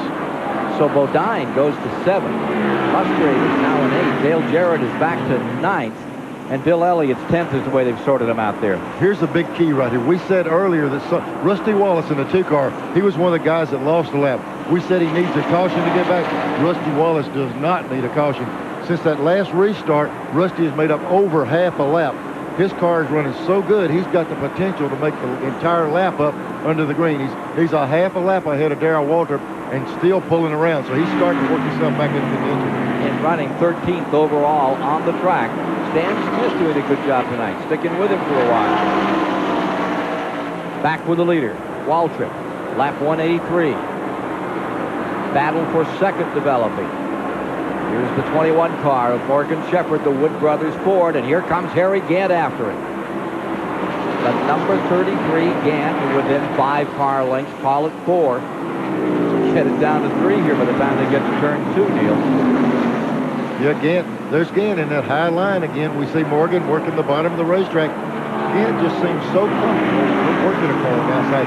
And believe it or not, if you can work that high line, you don't abuse the tire so much. And when he does that, he actually, the longer he runs, the better that car should get.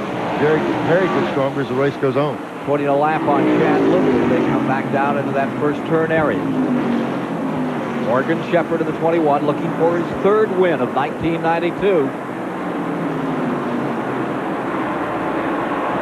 Here's Waltrip in number 17, staying in front. PW has become sort of an elder statesman among the Winston Cup drivers. He says his winning streak of 2 coming into tonight's show, not ready yet to give up driving the way things are going. I don't know how long I'm going to be around, but, you know, the more people write me off, the longer I'm going to be around, I'll tell you that. So, I don't know. This another stepping stone for me.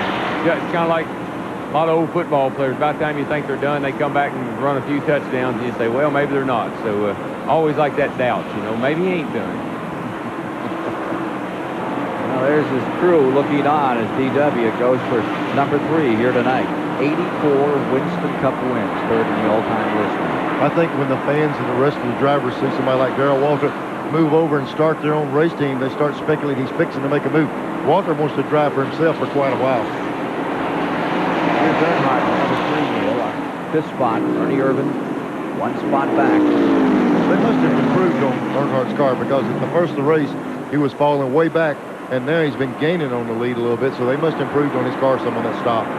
16 cars being shown at this moment, running the lead lap as we get a little closer to halfway. 11 laps from halfway on the board. You know, Schrader's in the midst of everything you see out here, and yet poor Ken is still down a ways. He's really giving it a shot. Ken Schrader currently being shown 23rd on the field. And Elliott, the number 11 car, stays right up there in 9th. Davey Allison, as far as the point battle is concerned, well, Davey Allison's back in 16th. We got a 26 car coming in, pitting. They might be just a little bit early, but he might need the tires quick. Bobby Hamilton's been in, out, and in again in the country time car. There you see the Brett Bodine machine in, and rolling through the picture there was Bobby Hamilton. We've got Waltrip leading this race here, Ken. And I tell you what, we're going to take a break, and we'll do just like we did before. We promised nothing real bad will happen. We'll come back if there's a pass while we're on the air. Sure. Life in the suburbs is about to be turned upside down. At 8:05, the boy is finally coming home. He has no soul. Wes Craven's Chiller. Then at 10:05. The riveting box office smash, Steven Spielberg's Poltergeist. A twin bill of terror, Chiller, followed by Poltergeist. Beginning at 8:05 Eastern Monday night on PBS. You demand the same things from your car that you demand from your budget. Both have to go more places, last longer, and work harder than ever. So get Walmart savings on the motor oil engineered for today's smaller cars. Castrol GTX. Castrol provides maximum protection against viscosity and thermal breakdown. And Walmart savings provide maximum protection against paying too much. Walmart. Always the low price. Always. When 280 seemed out of reach, it's Joe Amato and Autolite who punch it. The wall goes to 290. Connie Coletta and Autolite smash it. 300, the barrier. Kenny Bernstein and Autolite shatter it. Autolite and the Record Breakers. Wow! I feel good! We feel pretty good about that.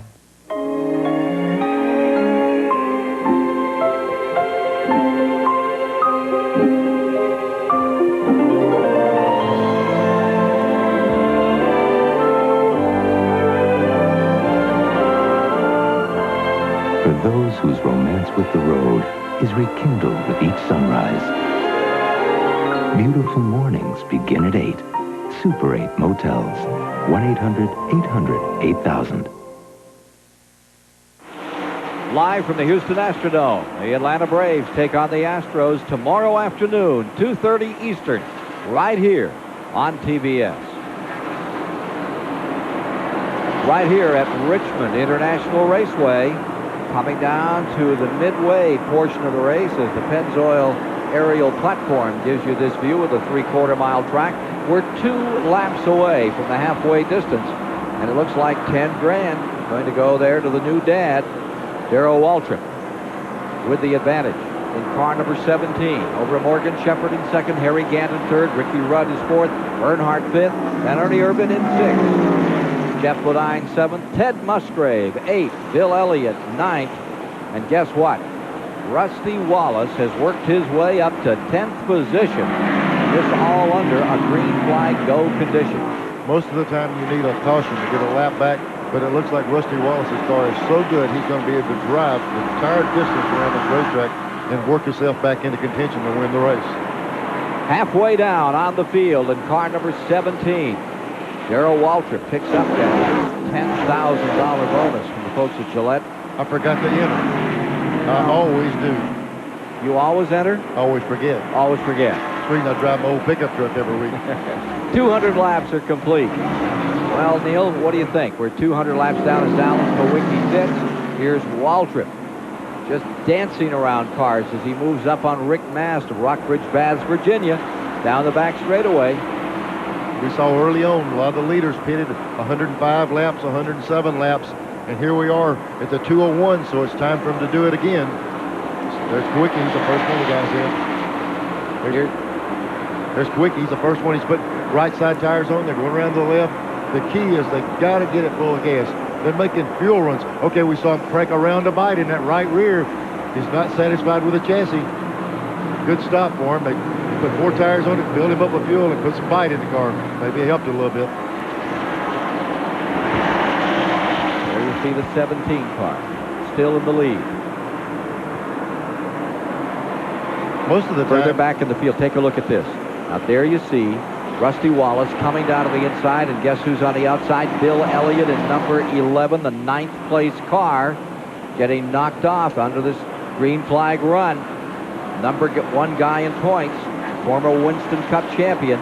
Elliott on the outside, and Rusty Wallace down low. Bill's got to feel like he's already dodged a big bullet. He was going to be a lap down. He caught that deal. He's got a 100-lap run here, a free ride that he's used up right now. It kept him out of that trouble. So it continues to be Rusty Wallace on the attack. He's in the 9th, and he's looking for Ted Musgraves, number 55 for the moment. As he gets beneath, and there's Musgrave just in front of him on the back straightaway. Musgrave down low. Kenny Schrader just in front. They stack them almost 3 wide. Coming down through. They are 3 wide into turn number 1. And it's Wallace threading the needle and taking still another spot.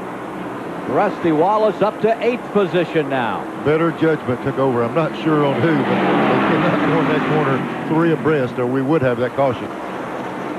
You'd think that he was all the way up there, ready for that 21st Winston Cup victory right now, but he's back in 8th and still closing ground. Is this a good indication of how well that 2 car is running? He has ran 3/4 of a mile further than that 4 car, and it's no slouch. He's already caught Ernie. He's ran 1 lap more than Ernie in 100 laps. Here he is. Battle is on the inside between Wallace and Irvin as they both like that low side of the track. But Ernie Irvin has to go a little higher, and it will be another position for Rusty Wallace as he goes up for 7th and gets it.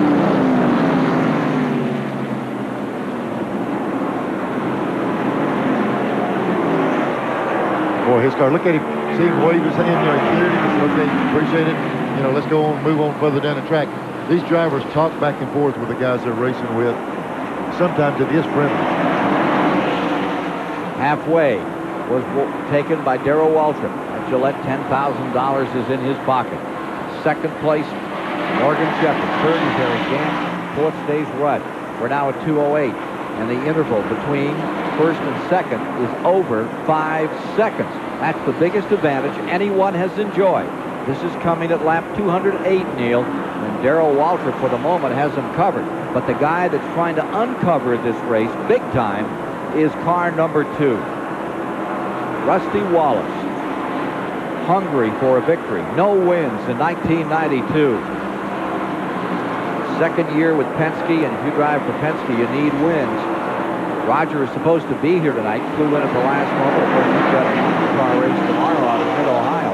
Wanted to be here to see this team work, and it's working right now. Well, we're talking about working. These pit crews are fixing to have to go to work. We're hearing that they're going to be coming in 7 or 8 laps. Davey Allison is coming in at this moment in car number 28. Allison, 15th place car on the field, is on pit road. Meanwhile, working his way out of turn 4, looking for Bodine, Jeff Bodine, is Rusty Wallace. There's about 15 car lengths between them as we watch Davey Allison in here taking on a right front. Yeah, there's Joey Knuckles on that right front. One of the best you'll ever see at changing tires. He'll jump around there. He's letting the jack man go first. He lets that jack man. That's the key. They can get the tires off quicker than the guy can jack the car up. So he lets him around. They're pulling the left sides off. Dylan making sure that thing's full of gas, and he's on his way. Jimmy Means also on pit road at number 52. Here's Davey away.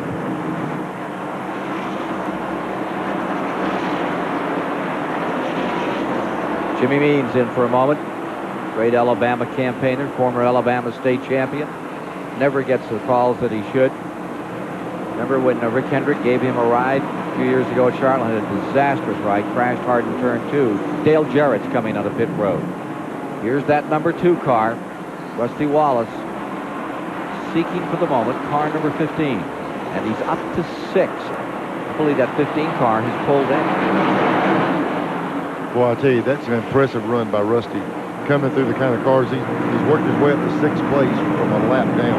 Indeed, the 15 car of Jeff Bodine came on pit road as we're watching the pit stop by Dale Jarrett, the Joe Gibbs car.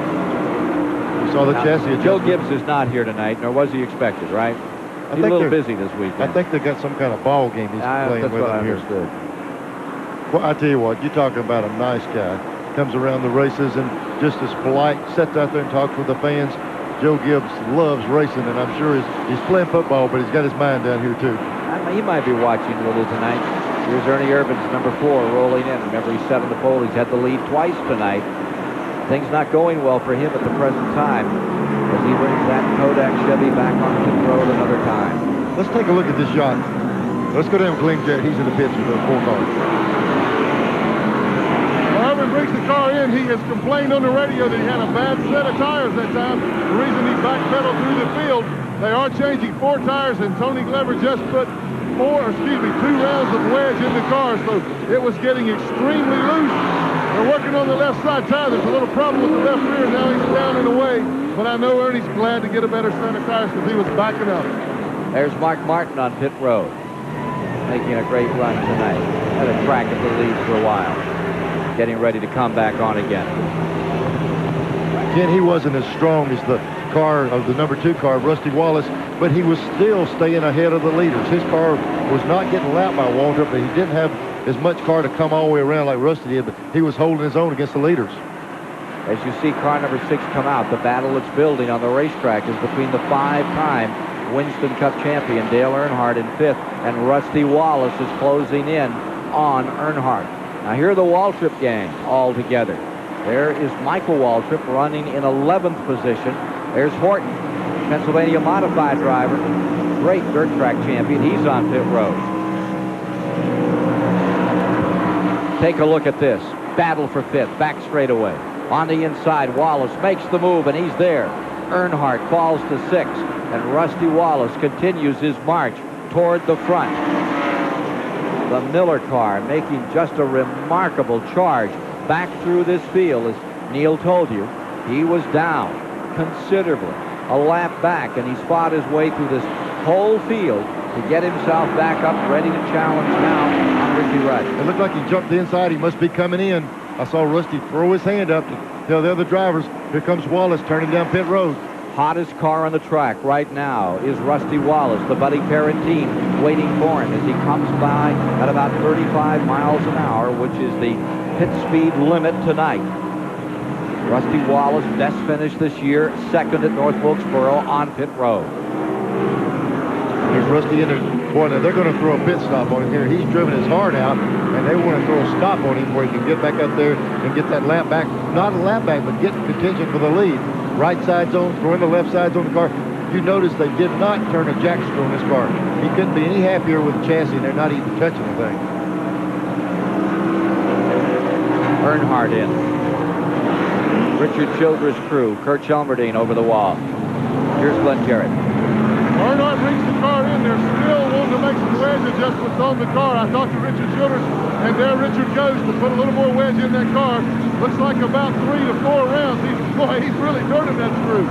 So the car still was not to Dale's liking. It was better. He's getting 4 tires, 2 cans of gas, and about 4 rounds of fight in that car. Now he is being held by NASCAR. He came in on pit road too fast. So there is a penalty here. Boy, he is hot. He's racing the engine, and now he's away, but that's a costly mistake. Well, it's going to be interesting to see what that call was. You know, you got to be careful how many guys go over, or if you're out of the line or whatever. Came in too fast. We just got the call. They said he came down pit road too fast, and they made the call, held him 15 seconds.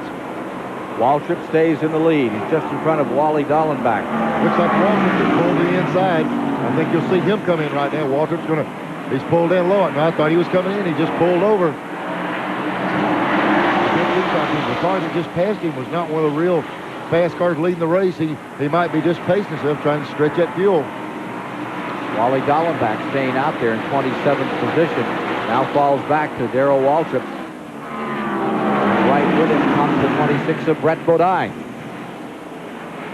Brett Bodine is being shown 21st on the field as Waltrip continues to stay out with 227 laps complete. Okay, so why is it the only thing we have in common with these older guys? Give me a Budweiser. Is the beer we drink.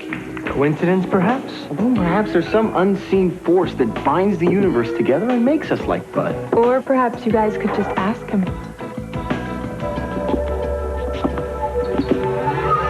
Budweiser just isn't like other beers. Beechwood age. It's the rice. It's the hops. Whoa, maybe we can learn something from our elders after all. One of these engines was filled with Castrol Syntec, a new synthetic oil. The rest with conventional oils. They were then drained and started without oil to prove a point. You see, Syntec's unique molecular structure bonds to engine parts. Lab tests show it leaves a layer of protection far stronger than conventional oil. And if Syntec protects this well now, imagine if you leave it in. Castrol Syntec protects in ways other oils can't.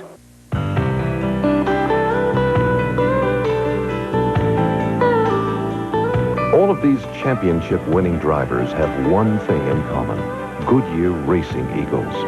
The race-winning technology that's found in the Goodyear Racing Eagles can also be found in the world's best-selling line of high-performance street tires, Goodyear Eagle Street Radials. The champions know, and it's why we say the best tires in the world have Goodyear written all over them. A Ray Bradbury adventure come to life. What if there really is life on Mars? The biggest mystery of the space age is about to unfold. This will be our last transmission. We read you. Have a safe landing. Forgive us. Expedition 1, come in, please. Do you read me, Expedition 1? Rock Hudson, The Martian Chronicles. Sponsored by Anheuser-Busch. 8:05 Eastern, Wednesday night on TBS. Promotional fees and consideration have been paid by the following: Phillips 66 Trop Arctic Motor Oil, the high-quality motor oil for year-round engine protection. Long live your car with Phillips 66 Trop Arctic. And by First Brands Corporation, maker of STP racing products.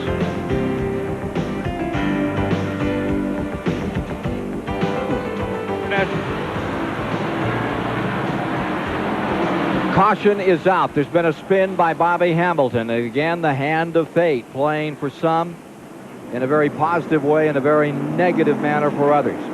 Hamilton's pilot and godfather holds the sportsman record on the old Daytona Beach course. That's Bobby Reuther. And this guy just did a little airplane spin up here in turn number 2. There's Bobby Hamilton. Has had his misfortunes tonight. Brakes have not worked on that car very well, and I think it probably locked one up and threw him around. But what it's done is we had 3 cars running the lead lap. Harry Gant was among them. Has Gant pitted?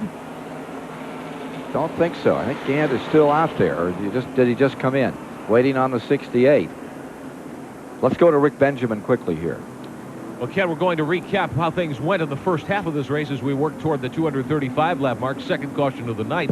At the halfway point, we'd had 5 leaders, and Rusty Wallace had been the dominant leader to that point. 7 lead changes, average speed of over 107 miles an hour. Up until now, only 1 caution for 7 laps, and only 1 car was out of the race. And that was the Derek Cope automobile. We spoke with Derek earlier in the evening. Here's the way the leaderboard breaks down. Ernie Irvan had it first, then Ricky Rudd for a lap. Irvan back on top.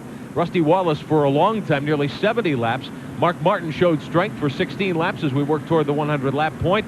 Rusty Wallace showing a good, strong run early tonight. Then Ernie Irvan back. We had that first caution. Ernie Irvan reclaimed the lead. Darrell Waltrip took over on lap 118, or rather lap 148, and he has held it to this point, this round of green flag stops that we're in. Waltrip went in under green. Some other drivers will get a chance to pit now under the caution for Bobby Hamilton.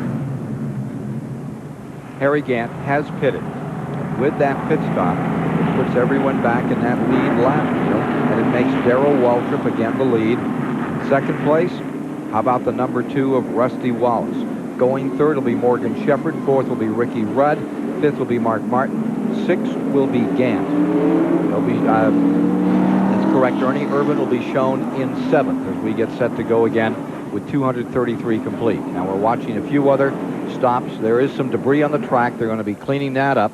Kyle Petty is pitted. Sterling Marlin, Jeff Bodine, Brett Bodine, Ernie Irvan coming back in.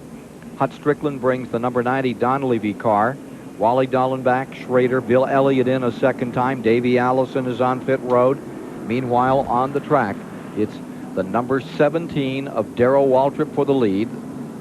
Then one lap car, the 71 is staying out there for the moment, Jim Sauter, and behind him comes Rusty Wallace. Somebody that gained on that was Kenny Wallace. Excuse me, the 25 car. He moved back in the lead lap. We're going to take a break, go for a commercial, and we'll straighten this mess out.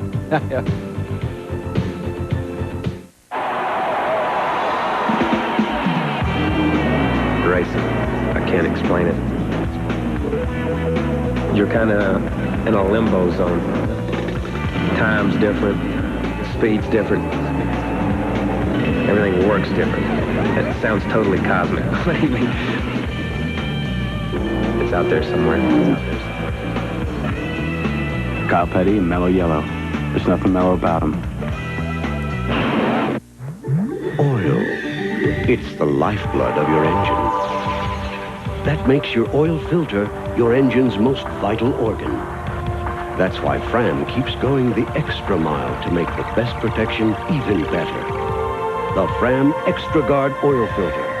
Unique glass fiber paper stops more dirt than any other filter for the best protection ever. Fram Extra Guard, American or import, it's an extra lease on life. Open your coat, please. Take that thing out, slowly. You got some kind of device. We have a possible situation. No, wait now. We have a situation here. Not a situation. This is Touch the button, sir. Everybody. The car stereo. Pioneer car stereos offer you a detachable face for the ultimate in security. You see, it's a detachable space for the car stereo. What's the matter with these people? If you thought Banana George Blair had found the fountain of youth, I'm 77 and still barefooting. You'd be half right, because the one he's found is actually for his car. With a little Armor All Protectant, George restores the beauty of his dashboard and seats, and in minutes it helps protect his tires from fading and aging. It keeps my car looking almost as good as me. There is a fountain of youth, and we own the patent. Armor All. I hope my teeth don't fall out. The Richmond 400 is brought to you by Autolite Spark Plugs and by Coca-Cola Classic. You can't beat the real thing.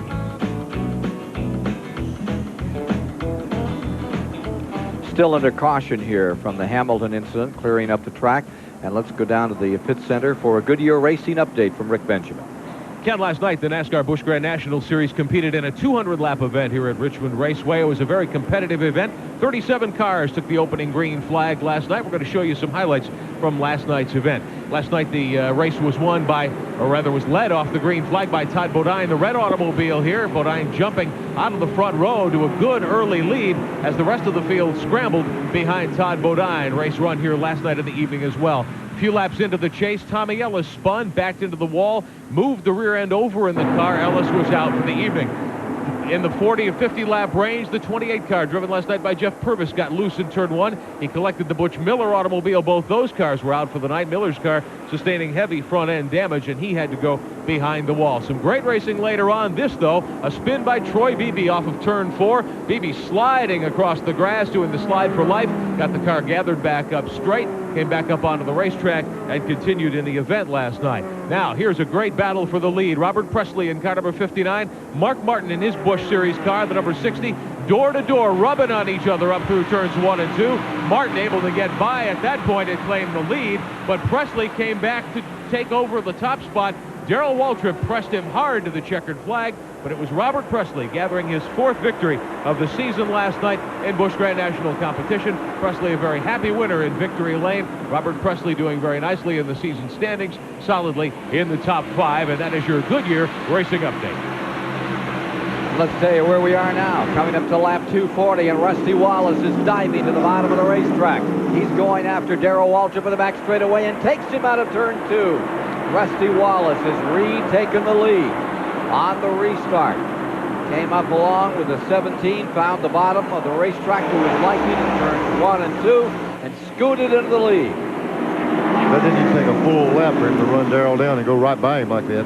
Coming from second spot, there was a lap car in there, but not for long. Wallace is concerned. Well, Darrell's got to have his steam up. He's coming right back after him. Ricky Rudd is in third, and there's 3 4-lap cars between Waltrip. They include Jeff Purvis, Kyle Petty, and Brett Bodine, as well as Alan Kowicki. Those 4 before you get back to the third-place car. That's Ricky Rudd. Morgan Shepherd is in 4th. Mark Martin 5th. Harry Gant 6th. Musgrave in 7th. It's Jarrett in 8th. Earnhardt is 9th. Terry Labonte in 10th. Michael Waltrip in 11th. And going in 12th is Richard Petty. Bill Elliott's 13th. Ken, let's see if we can get back and show a replay of that pass for the lead on the restart. Here's Rusty. He looks outside. Then he dives to the inside as they go across the start-finish line. And he drives the car right under Darrell. As they go down the corner, Darrell didn't have any option. He cleared him so much, but just to drop right back in behind him coming off this corner over here.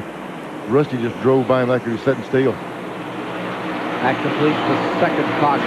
10 lead changes among 6 drivers thus far in the Richmond 400, coming to you live on TBS. Rusty Wallace says that some of NASCAR rule changes have forced his crew to rework their Pontiac for tonight's event. Bigger spoiler from the race we ran here previously, and that's going to make a large difference. We're already adjusting the car with sway bars and springs and everything to compensate for the more downforce we have in the back. So the racetrack's the same. In fact, if anything, maybe it's a little better because it's more cured up, and I just love coming here. The people treat you great. The track's always in fine condition. Here you see Waltrip right back into it. Closed in on car number 2. He's not letting him get away now. No, he's staying right there. He tries the high line. He looks out a little bit high right there. There's Purvis right behind him trying to get a lap back to Bobby Allison's car. Waltrip coming in there trying to get back up to Rusty. Rusty's car has been so good in the bottom, but so is Darrell's. They're both pretty even up off the corner. That's the battle for first place at lap 245. Further back in the field, there's Harry Gant in the 33 as he continues to work with Mark Martin in 4th, number 6, and Morgan Shepherd in 5th, just in front of him.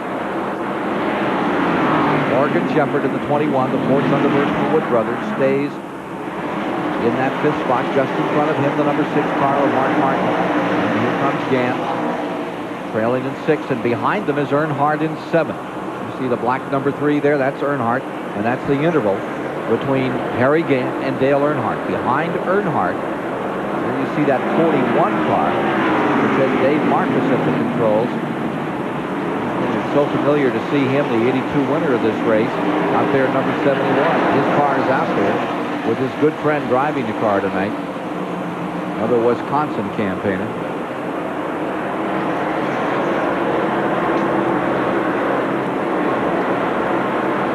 Back to the leaders. Wallace and Waltrip first and second. Jeff Purvis in the 12 for the Allison team right there, the lap car. And he is staying with them, Neil. Jeff's doing a good job. You know, when you have someone like Jeff, he hasn't ran this many Winston Cup races, And the best thing he can do is run right there with some leaders, and they're showing him a good way around this racetrack. And he's staying with them. He's a lap down. Every now and then he can put a little bit of heat on Darrell, but they're going to be tough. He's running 19. So it's Wallace in first, Waltrip in second. Then a bit of distance back to Ricky Rudd in third in the Richmond 400 with 250 complete. Life in the suburbs is about to be turned upside down. At 8:05, the boy is finally coming home. He has no soul. Wes Craven's Chiller. Then at 10:05. The riveting box office smash, Steven Spielberg's Poltergeist. A twin bill of terror, Chiller, followed by Poltergeist. Beginning at 8:05 Eastern Monday night on PBS. You can do it. Top quality paint at rock bottom prices. That's the True Test home decorating sale at True Value. Get Easy Care latex flat finish for just $9.88 a gallon. Then save $4 on the most popular stencil from Stencil-Ease, their ivy pattern for just $2.95. And that's just the start of the savings during the True Test home decorating sale. You can do it with True Value.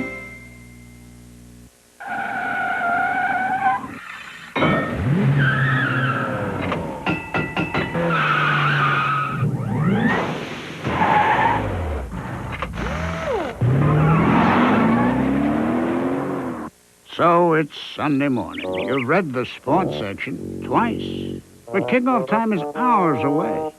Turn to NFL Preview and run down the day's top action. NFL Preview, Sunday mornings at 11:30 on CNN. The technology developed on the track for the awesome 650 horsepower Lumina NASCAR champion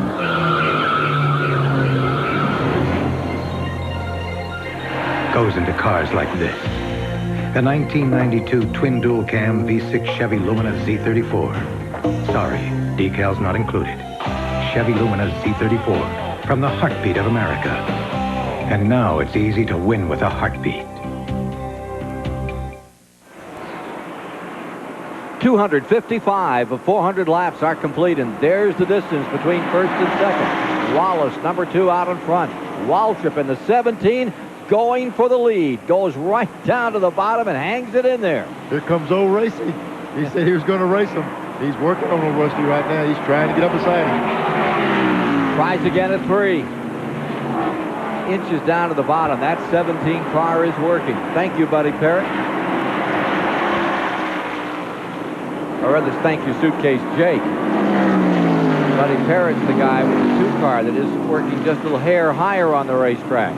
That's Jake Elder's job down there in the bottom that's working so well at this time.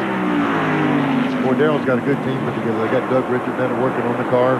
A lot of guys that are really having fun right now with their race car running this good. Look at this, dead even. 258 complete. Waltrip noses back in front of Rusty Wallace. A couple of the old masters as crew chief. Whoa! Is this a good racetrack or what, where you can drive 2 lanes out there? The guys racing all the way around the racetrack. A lot of times we go to race and it's 1 lane only, but look at this. Well, that's what you said was 1 lane over there in turn 2. Remember, that's what you said. But it's getting better and better and better. Here comes the 17 back on the bottom, and there is Rusty Wallace. With the Buddy Parrott prepared car on the outside. That is a fantastic race. Well, we're talking about 1 lane over. You just said Penske flew in. It's a Miller race. Yeah. I believe Rusty will try that outside lane. Stay up front. Angels fear to tread. If Roger Penske is here, you'll fly it. Again, Waltrip for the lead. You're watching it live here on TBS from Richmond, Virginia, on the 3/4 mile Richmond International Raceway. Winston Cup, NASCAR racing. Talk about competition. Talk about primetime television. How about that? Well, I'll tell you what, Darrell's car got a little bit loose when you pinch it on that inside. Slid up there, they didn't quite get together, but they were racing all the way around this track. Averaging close to 120 miles per hour per lap. They had 2 cautions thus far tonight. Least number of cautions, 2 for 8 laps. Back in March of 1979, we've had 2 for 13 thus far in this evening's Fracas. Well, here's Wallace back up on the high side, making it work. Oh. And here comes Darrell Waltrip right down, hugging that yellow line. Gets himself back in there, but he has to settle for second for the moment. Even if Darrell can't make the pass, he wants Rusty to think he can. It's only for the moment. Talk about feeling racy. These two guys are having a wonderful time out there. I promise you, there's a smile on both of them's face. Rusty has really been needing to run like this. Darrell's winning everything he does lately. These two guys are having a ball. Coming up out of the hole from turn number 2, it's Wallace again with a drag strip advantage of about half a car length, but here coming through 4, Darrell Waltrip is right there, looking for that 85th win. Rusty Wallace working on win number 21. 264 laps complete, and the last 10 laps have been spectacular. 70,000 sold out this place, added 14,000 seats, didn't do a bit of good, Neil. They all were gone 3 months ago. They'll have to build some more before we come back here in March. If the racing stays this good, Ken, there's going to be 70,000 to the end. They're not going to leave early, but we're going to have a little bit of traffic in down here. You know what? They could have sold twice the seats because these people aren't sitting down. They could have doubled that tonight. 40,000. Well, for the moment, here's Rusty Wallace. Here comes Waltrip back another time, right down and not making it. Rusty seems to be content with that outside. He's moved the outside lane and sees that he can hold Darrell off out there. It gives Darrell that little bit of run on the inside, but he just can't. When you make that inside run, you can't get in the throttle as quickly, or you'll spin the rear tires, and it lets Rusty make a run off the corner on him. Where Waltrip seems to make it up is right in here in this main straightaway in the D portion of the track. Where Wallace seems to get the advantage again is coming out of 2, out of the hole and down that back straight. Well, take that away. Here's the 17 working on the bottom this time. Then again, here's Wallace pulling down the back straightaway by about half a car length. But in 3, here's Waltrip right back another time. You know, this is almost uncharacteristic of Waltrip. He's the kind of guy that waits to the end, but he said he's racy, he said he feels good. He's having fun, and he's going to race Rusty the rest of this race, it looks like. He's not content to sit there and wait to the end. He's got a good, clean run at him here, but watch Rusty on that outside with that momentum off that corner and pull back around him. You would think that Waltrip was back at Nashville, where he won so many races at the old Nashville Fairgrounds, where he always ran right down to the bottom of the racetrack. He might not be back to Nashville, but he's back to doing what he always done the best. Win races and run up front, and he's doing it again. Here he comes, knocking on the door, but not able to get that key in the lock and take this place away. Taking a look at the Napa standings here. The Napa scoreboard after 250 of 400 laps complete. We're working lap 270, and Waltrip is there off Jimmy Meade's lap car. Almost had him.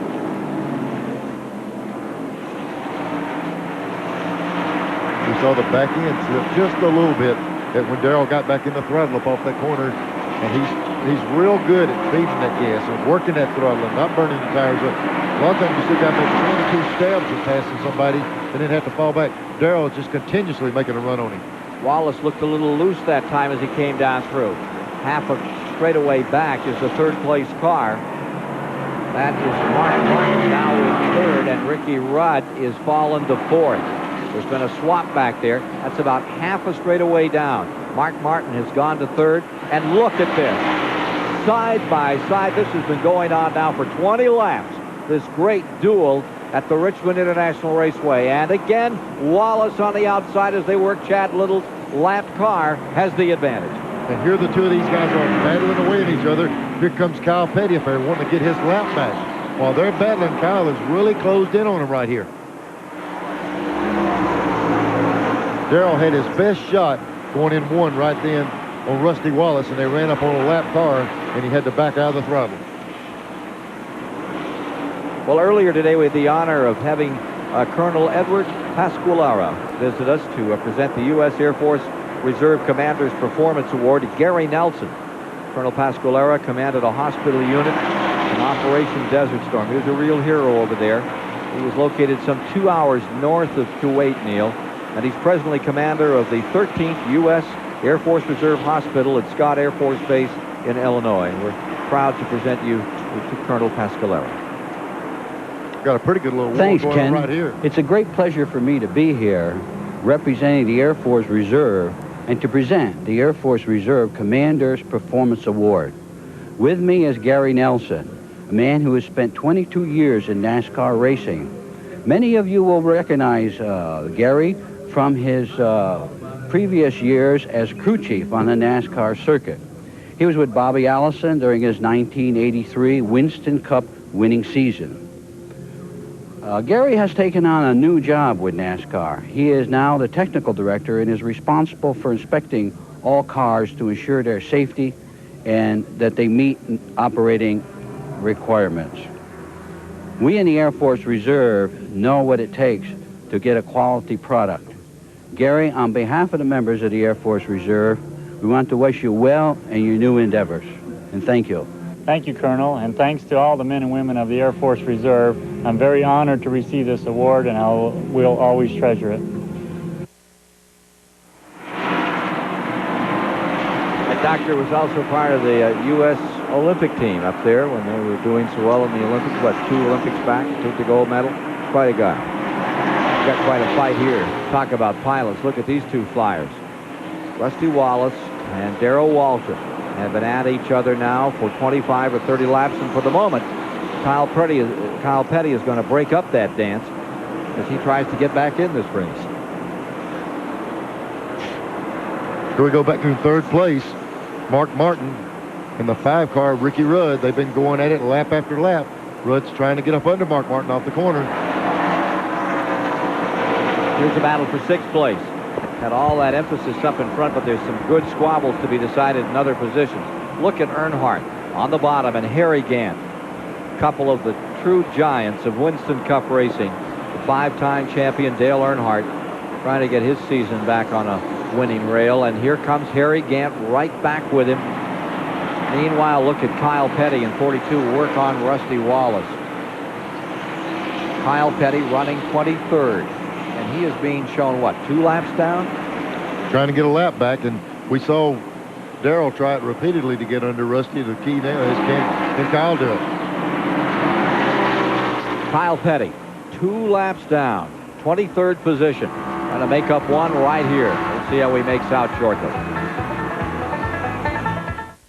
A Ray Bradbury adventure come to life. What if there really is life on Mars? The biggest mystery of the space age is about to unfold. This will be our last transmission. We read you. Have a safe landing. Forgive us. Expedition 1, come in, please. Do you read me? Expedition 1. Rock Hudson, The Martian Chronicles. Sponsored by Anheuser-Busch. 8:05 Eastern, Wednesday night on TBS.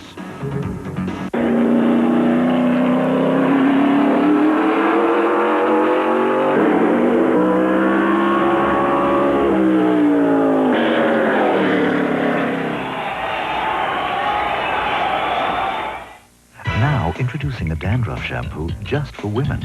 Selsun Gold for Women, with the #1 doctor-recommended dandruff medicine, plus our new conditioning system.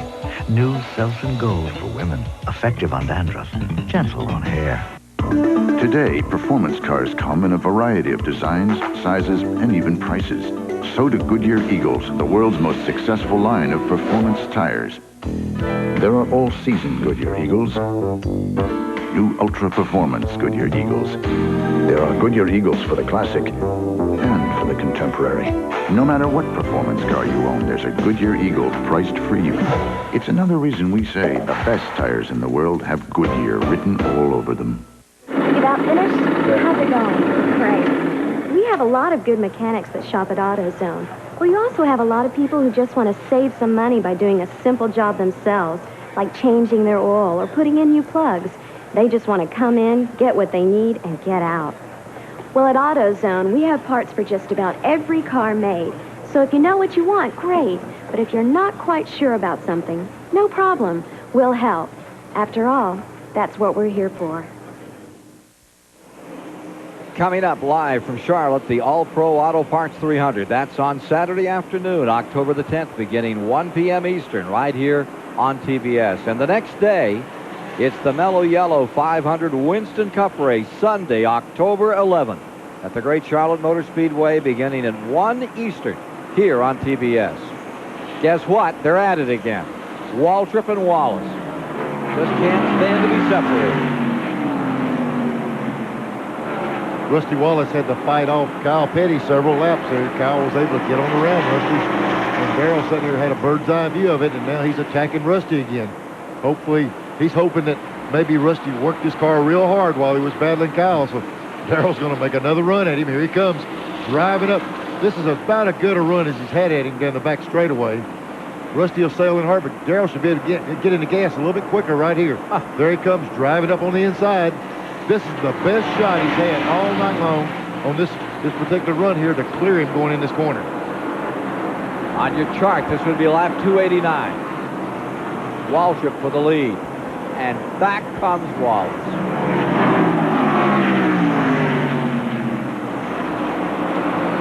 Pontiac on the outside, a Chevrolet on the inside, and a Ford running back in the third position. Mark Martin, about 30 car lengths back from this pair that are giving these 70,000 Richmond fans the duel of the year. It might have been a Pontiac on the outside and the Chevrolet on the inside, but there's two racers inside those race cars. They're going at it, I'm telling you. Get the adrenaline up a little, Bonnet? Yeah, man, I tell you what, I've had some days like that when you sit there and race, and, you know, that's what's good about the memories, thinking about days like that, how much fun racing really is. How much fun is that? Go stomping off in that corner when you know you're right on the edge. Just a little more throttle, you're going to throw it away right in the wall. It's going to be all over. And 90% of the short trackers in America that would like to be racers, if they were, you know, that's the level that we're at here, where you can take it right to the very edge but not step over. That's when it's fun, Ken, but the problem is I stepped over too many times. I take it to the edge, and sometimes I went the other step, and it's kind of got me walking crooked right now. Well, let's go down to the pit center for another Goodyear Racing update that's coming our way. Well, Ken, as we've watched the battle between Rusty Wallace and Darrell Waltrip, there are two drivers who are all set as far as the next Winston Cup season is concerned. Both gentlemen will stay on those cars. But this is what we call silly season, where there's a lot of shifting back and forth. Drivers joining new teams, new sponsors coming into the sport. And now in this Goodyear Racing update, we're going to tell you about one of NASCAR's most veteran car owners who may have the best situation of his 35 years as a car owner. Judy Donlevy announcing here on Friday that he's going to have an entirely new situation for the year to come. Judy Donlevy has signed a 2-year sponsorship deal with Heilig Myers Furniture, a major furniture chain in the South. They're going to run all the races. Jimmy Spencer is going to be their new driver starting in Daytona come next season. It is just a beautiful day for us and for the whole team, and I hope that Jimmy and I will really be able to make Richmond and Heilig Myers mighty proud of us as we go through the season next year. Lots of folks will be looking forward to that as the Heilig Myers team comes on next year. We have a caution on the track. It is the third one of the night. Car number 30, Michael Waltrip, getting ruined down here. Has a new crew chief now. John Hewitt has taken over, and John's going to have a lot of work to do. Look at the back end of that one after it got stomped up in the wall. Third caution of the night. Let's hope that Michael is okay in car number 30 after he really took a clout, Neil. Boy, he really shortened the back of that car up. There's a lot of protection around that fuel cell, a lot of roll bars back there, and it's got it all driven right down on the ground. He really hit hard and backwards. Pit road is closed. It was the 18th position car, number 30, that took the brunt of that one. Michael Waltrip shortening up that Pennzoil car dramatically out here tonight. And we'll be back with more on the story in just a moment. To our babe. Guy moves in. What's the question? He just needed a place to stay. Women are all over this dude. It's all simply platonic. Three's Company on TBS. Beginning 6:05 Eastern, Monday on TBS.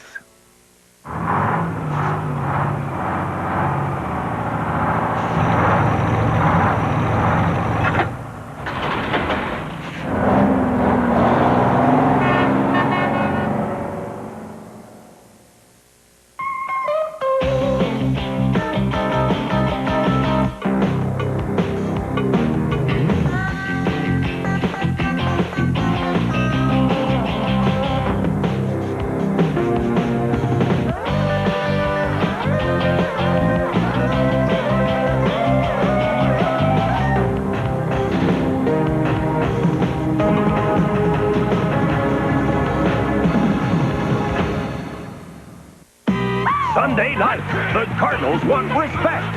Think Randall Cunningham and company will give it to them? Feathers fly in Phoenix. Eagles, Cardinals. Sunday night, 8 Eastern on TNT. Mark and my relationship goes way past business. I'm sure in a previous life he and I were twin brothers. Throughout the race, the driver and crew chief communicate. The driver complains about the car or brags about the car.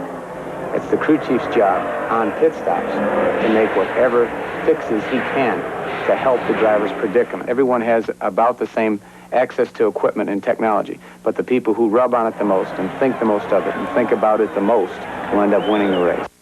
Joe Amato. When he goes out for a Sunday drive, he goes with Autolite. But Monday through Saturday, Joe goes one better. Autolite Platinum, the premium performance plug for your everyday driving. This Joe's not your average Sunday driver. And Autolite Platinum's not your average everyday plug. Well, misfortune seems to follow Michael Waltrip this year. And the car number 30, to me, is more than a rear clip there. All the way back. That car number 30 took a real thrashing. Let me tell you what, though, just thank goodness for those fuel cells. That's about as smashed up as you can get one and not have a fire. He really did the job. He won a Grand National race over at Darlington, South Carolina a week ago. Comes in here tonight. John Hewitt, who was a great modified driver up around the Holland Speedway, Perry, over New York Stateway, took over the car this week as a crew chief. First time out as a crew chief for it. Leaves the car. Tough way to go. Now the leaders are pitting. Pit road is open. In comes Wallace, Waltrip, Martin, Rudd. All diving onto pit road. Morgan Shepherd comes in. Gant. Now this should take them home. This pit stop can get them there, can't it? 299. Randy Pember. Well, I'm down here at Darrell Waltrip's pit. Pretty leisurely pit stop. One funny thing, Darrell Waltrip came over the radio and said, do not clean the windshield. We need to get out as quickly as possible and beat that 2 car if Rusty Wallace is out. They're working on the left side right now, getting ready to drop the jackets down. Darrell's away. So is Wallace out.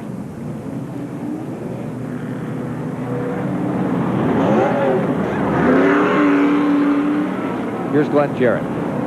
Well, we're standing by in Rusty Wallace's pit. He came in and made a 4-tire change. There was no adjustment made on the car. They made an absolutely fantastic pit stop. Everybody was high-fiving here. Here's Buddy Ferry. Boy, you guys are excited about that pit stop. Well, really were. You know, we started having some good stops down in Darlington. You know, we're in the 19 seconds. This Miller Genuine Draft Pontiac is really doing a great job. I got Roger Penske and Don Miller and all of them up there doing a spot tonight. And everybody's talking on the radio, just having a great time. I hope we can pull this thing off. We really need to win a race. Well, it looked like a while ago on like side-by-side racing. That looked like a lot of fun. What was Rusty saying? Well, Rusty wasn't saying much. He's just racing a great race car driver in Darrell Waltrip out there. And but I've had Darrell Waltrip for wins here. And maybe we can have Rusty Wallace tonight for a win. Well, this should be your last pit stop, right? Yeah, that's true. We can go the distance right now. We don't have any problem. Pretty fancy signboard out there for Dick Trickle. Stabola Brothers at car number 8. You sure know where your pits are with that one. I think they're prepared for nighttime racing. You bet they are. Well, on that shakeout from those pit stops, Rusty Wallace got out first. Mark Martin came out second. Darrell Waltrip wasn't so lucky. He came out in third spot. You remember how hard he was trying? We'll take a look at what happened. There you see Wallace, followed by the Ford of Mark Martin. There's Mark Martin right there. So not good luck tonight for Darrell Waltrip on that pit stop, but great luck tonight for a guy named Clifford Sawyer of East Brunswick, New Jersey. Want to know why? Because he won my car because I didn't. He won your car. Indeed he did, thanks to the good folks at Gillette. He's got himself a Chevy Lumina. He picked that Chevy of Darrell Waltrip to get the trick done in halfway. Darrell picked up $10,000. Clifford Sawyer from East Brunswick, New Jersey. Congratulations, sir. Hope you enjoy it. Courtesy of Gillette. Can I even enter the contest? No, you can't. Okay, me and my old pickup truck, I'll have to drive it a little while longer. And of course, that catfish farm, you folks want to stay at least 100 yards away from that pickup truck, particularly if it's a warm day after he's been out on the farm for a while. 301 laps are complete. The light is off on the pace car. We're ready to go racing. Wallace first, Martin second, Waltrip third, Shepard fourth, Earnhardt fifth, Rudd is sixth, Gant is seventh. It is Jeff Bodine in eighth, Kenny Slater now ninth, Davey Allison 10th in this restart. Ernie Irvin is in 11th, Dale Jarrett 12th, Bill Elliott 13th. Musgrave finds himself back in 15th, Terry Labonte 14th. You're riding with Mark Martin. Just in front of him, a lap car. That's Alan Kowicki there. Mark Martin in second spot. The end of that wall, pit wall, comes up in a hurry when you're riding with Mark Martin down on the inside. You miss it by inches at over 100 miles an hour. You miss it every time. If you ever collect it, you're going to miss the rest of the season. Well, on the start, Rusty jumped out there. You know, that deal beating Walter by the pits is really going to be getting ready to black flag the 8 car. I'm not sure what the call is. It must have been some kind of problem on the start. He's running 4th overall in the field. Remember, he is running a lap or two back from the leaders. 8 is being shown in 18th position. A lap down to the leaders. Dick Trickle out of Wisconsin Rapids, Wisconsin. And there's your leader, Wallace. And Kowicki seems to have remedied some problems, and he'd like to get a lap back in here. Alan Kowicki being shown in the 18th position. He a lap down as well. A total of 17 cars in the lead lap. Only 2 cars have retired from this 400-lap battle on this 3/4 mile track. And for the moment, Rusty Wallace is drawing away by some 15, 20 car lengths.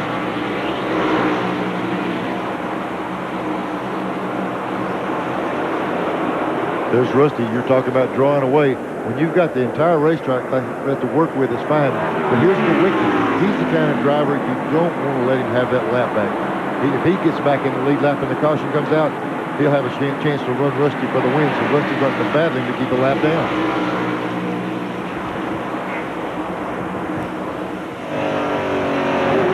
There you see Mark Martin's car taking us down the backstretch in second place. Kyle Petty is pleased about the changes made in the lighting system here at Richmond for tonight's race. This is what he said.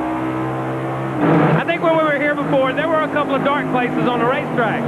And, you know, and the darker the sky got, then, you know, you weren't sure whether it was water or oil or something on the racetrack a lot of times, and it would catch you off guard. I think they have done a lot of work. I think the company that puts up the lights, Musico or whatever their name is, I think they learned a lot at Charlotte that they can incorporate into a lot of other racetracks.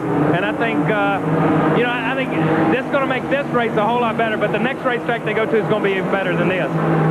While we're listening to Kyle talk about the lights being better, even last night in the Busch race, there was a little bit of glare coming off the 4th turn. We're looking out of the car right here. You see him go down in the corner right here, no problem. But watch as they come up off the corner. See the big light pole up on the high side on the right? That light was really blinding last night. Gary Nelson and the guys got together. They moved the location of that light and really helped on that problem. Husco Lighting out of Iowa has done a great job. Now here's Kowicki trying to get that lap back. And you'll note as you're watching those pictures from Mark Martin's car that Mark is closing up on this pair. Kowicki is a lap down in car number 7. He's in 18th position. He's trying to get back in the lead lap. He's muscling his way down there. He's willing to knock some fenders as he does right there. Wallace leading, but all of a sudden, the 6 car has really pulled up. Mark Martin sitting there in this car right now. He said, okay, guys, have at it. Race all you want to race. Lean on each other. Burn the tires up. I'm coming. The more these two guys race, the better Mark Martin likes it. And just behind them, in 3rd, is that number 17. There's Waltrip. Those are your front 3. 312 laps down. We've got 1 car spinning. Davey Allison through the grass. Down the main straightaway. There is no caution coming out. He loops it again, and the car comes to a halt in the grass. Let's see if they're going to put out a yellow flag. He's well back. He's fired the motor. He's trying to get it out, and he's coming back on. But he'll go a lap down. Comes all the way up the track. Man, right out on the track. He was lucky there. The 2 lead cars come in, and they were able to get around him on the right side. We saw that repeatedly last night, Ken. That this track has got a trial area. You spin, and last night there was 3 spins, no caution. Davey Allison was in 10th, and now he's gone a lap down. And he may have used up a lot of tires on that one. Ricky Rudd goes to the inside on him here. There's Rudd in 5th position. Here's a replay of Davey. He's out in the grass, and he's getting coming around there. He's got the wheels turned, and look, they're almost turned the wrong way. You can't feel it in the grass, and it shot him right up in the racetrack, right in the groove. He was lucky he didn't get it coming back out on the racetrack. That happened at lap 312. So now Allison goes a lap down. Rusty Wallace, for the moment, stays in front. Kowicki did not get his lap back. The second position is Mark Martin. So it's Pontiac in first, Ford in second, and Chevrolet in third. And you're riding with Mark Martin right now in that Valvoline Ford in that second position. And when you look at that second, third position, if you look right over their shoulders, there comes Walter. Darrell got back on that restart. You see the fourth car on the right, back behind Mark Martin. He's gaining on him right now. He's closing in. Earnhardt's in fourth. Rudd is in fifth. Schrader's just picked up his spot. He's gone around Harry Gant to take over in eighth. They're still at it out there. Schrader's made a great recovery. He has done a lot of racing tonight. Feeling well. Remember back in the 4th of July, he had that operation for that pinched nerve in his neck. And here, this is for eighth. And Schrader giving it all he's got. He went up to Canada the other day and raced the best they had in Canada, a guy named Junior Handley. And he gave him a real tough race. Junior Handley finally won it, came in first, and then Schrader was second. But I guess they had a good time. One thing about it, when you race Harry Gant on this racetrack, he's not going to get in your way because he runs a different groove than everybody else. He's up high on the racetrack. He gives you that entire bottom. You can do what you want to do down there. Harry plays on a different part of the course. Yep, and he does the same thing at Charlotte. Loves that high side. I remember up at Dover and some places, he'd get up there and blow the dust off the walls every lap. He's just content to find him a place, and he'll just grind it in the ground. Like those RPMs. Just likes to keep that motor wound right up. You put it down on the inside, you have to pinch it a little. Harry loves that sound of that thing just full throttle all night. Look at him go. Harry Gant at number 33. Once again into 8th, and Schrader back to 9th.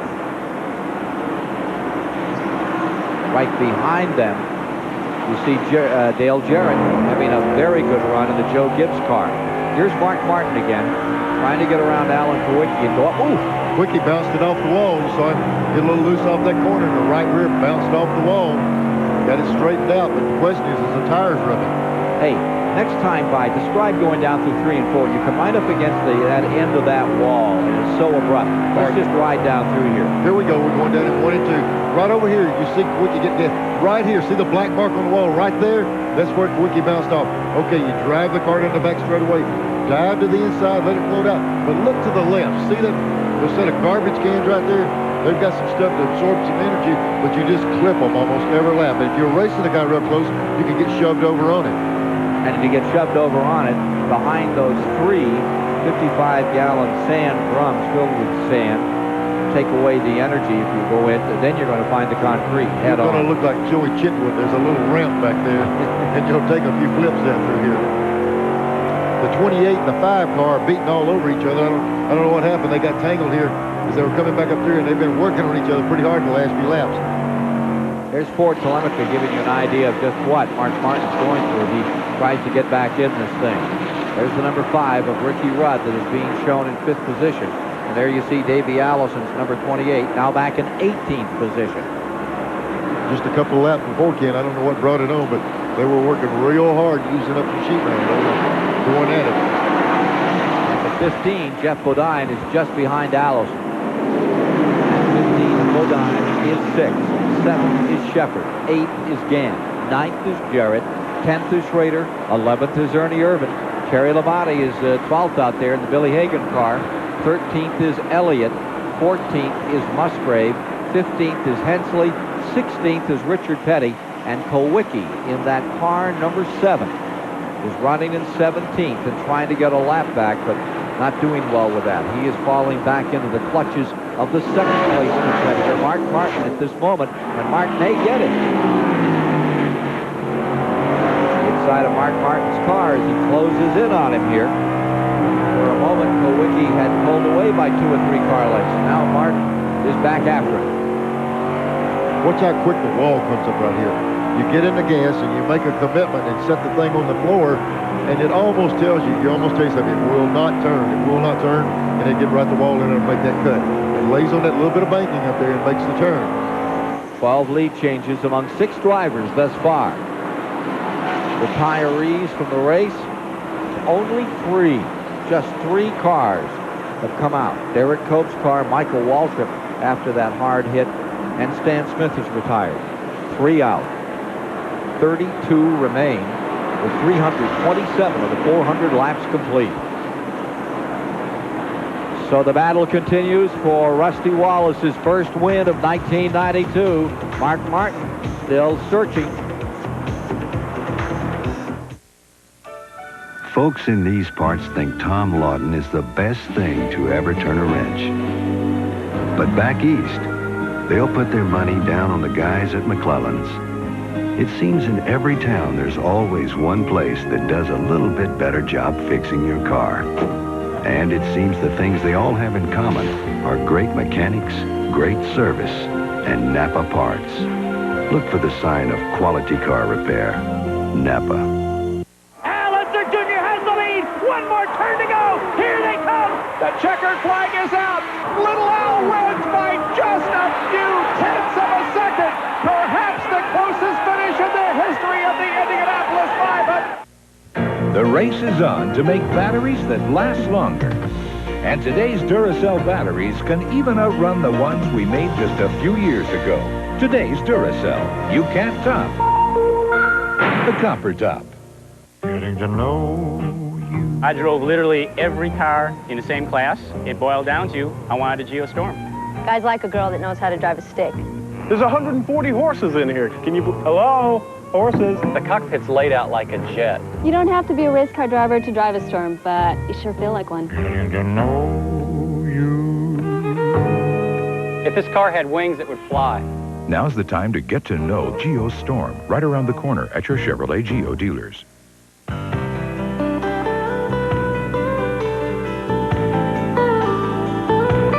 All of these championship-winning drivers have one thing in common: Goodyear tires.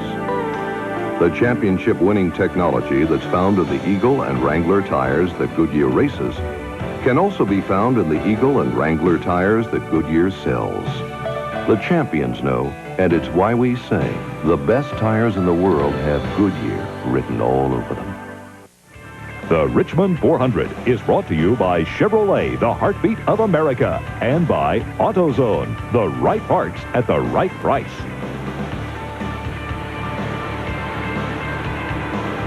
Pennzoil aerial platform giving you this vantage of the 3/4 mile Richmond International Raceway, where 334 laps have been completed tonight, and it is Rusty Wallace's race to win for the moment, or to lose, as Mark Martin is now building up a head of steam to come after him, with Darrell Waltrip third, Earnhardt in fourth, having a great night, and the 5th spot belongs to Ricky Rudd.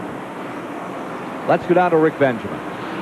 Again, let's show you the Autolite race story to this point. We're in the 4th quarter, fitting, I guess, for football season, but early on tonight, Ernie Irvan, Ricky Rudd, Rusty Wallace, and Mark Martin shared the lead over the first 100 or so laps, with Wallace really the dominant car.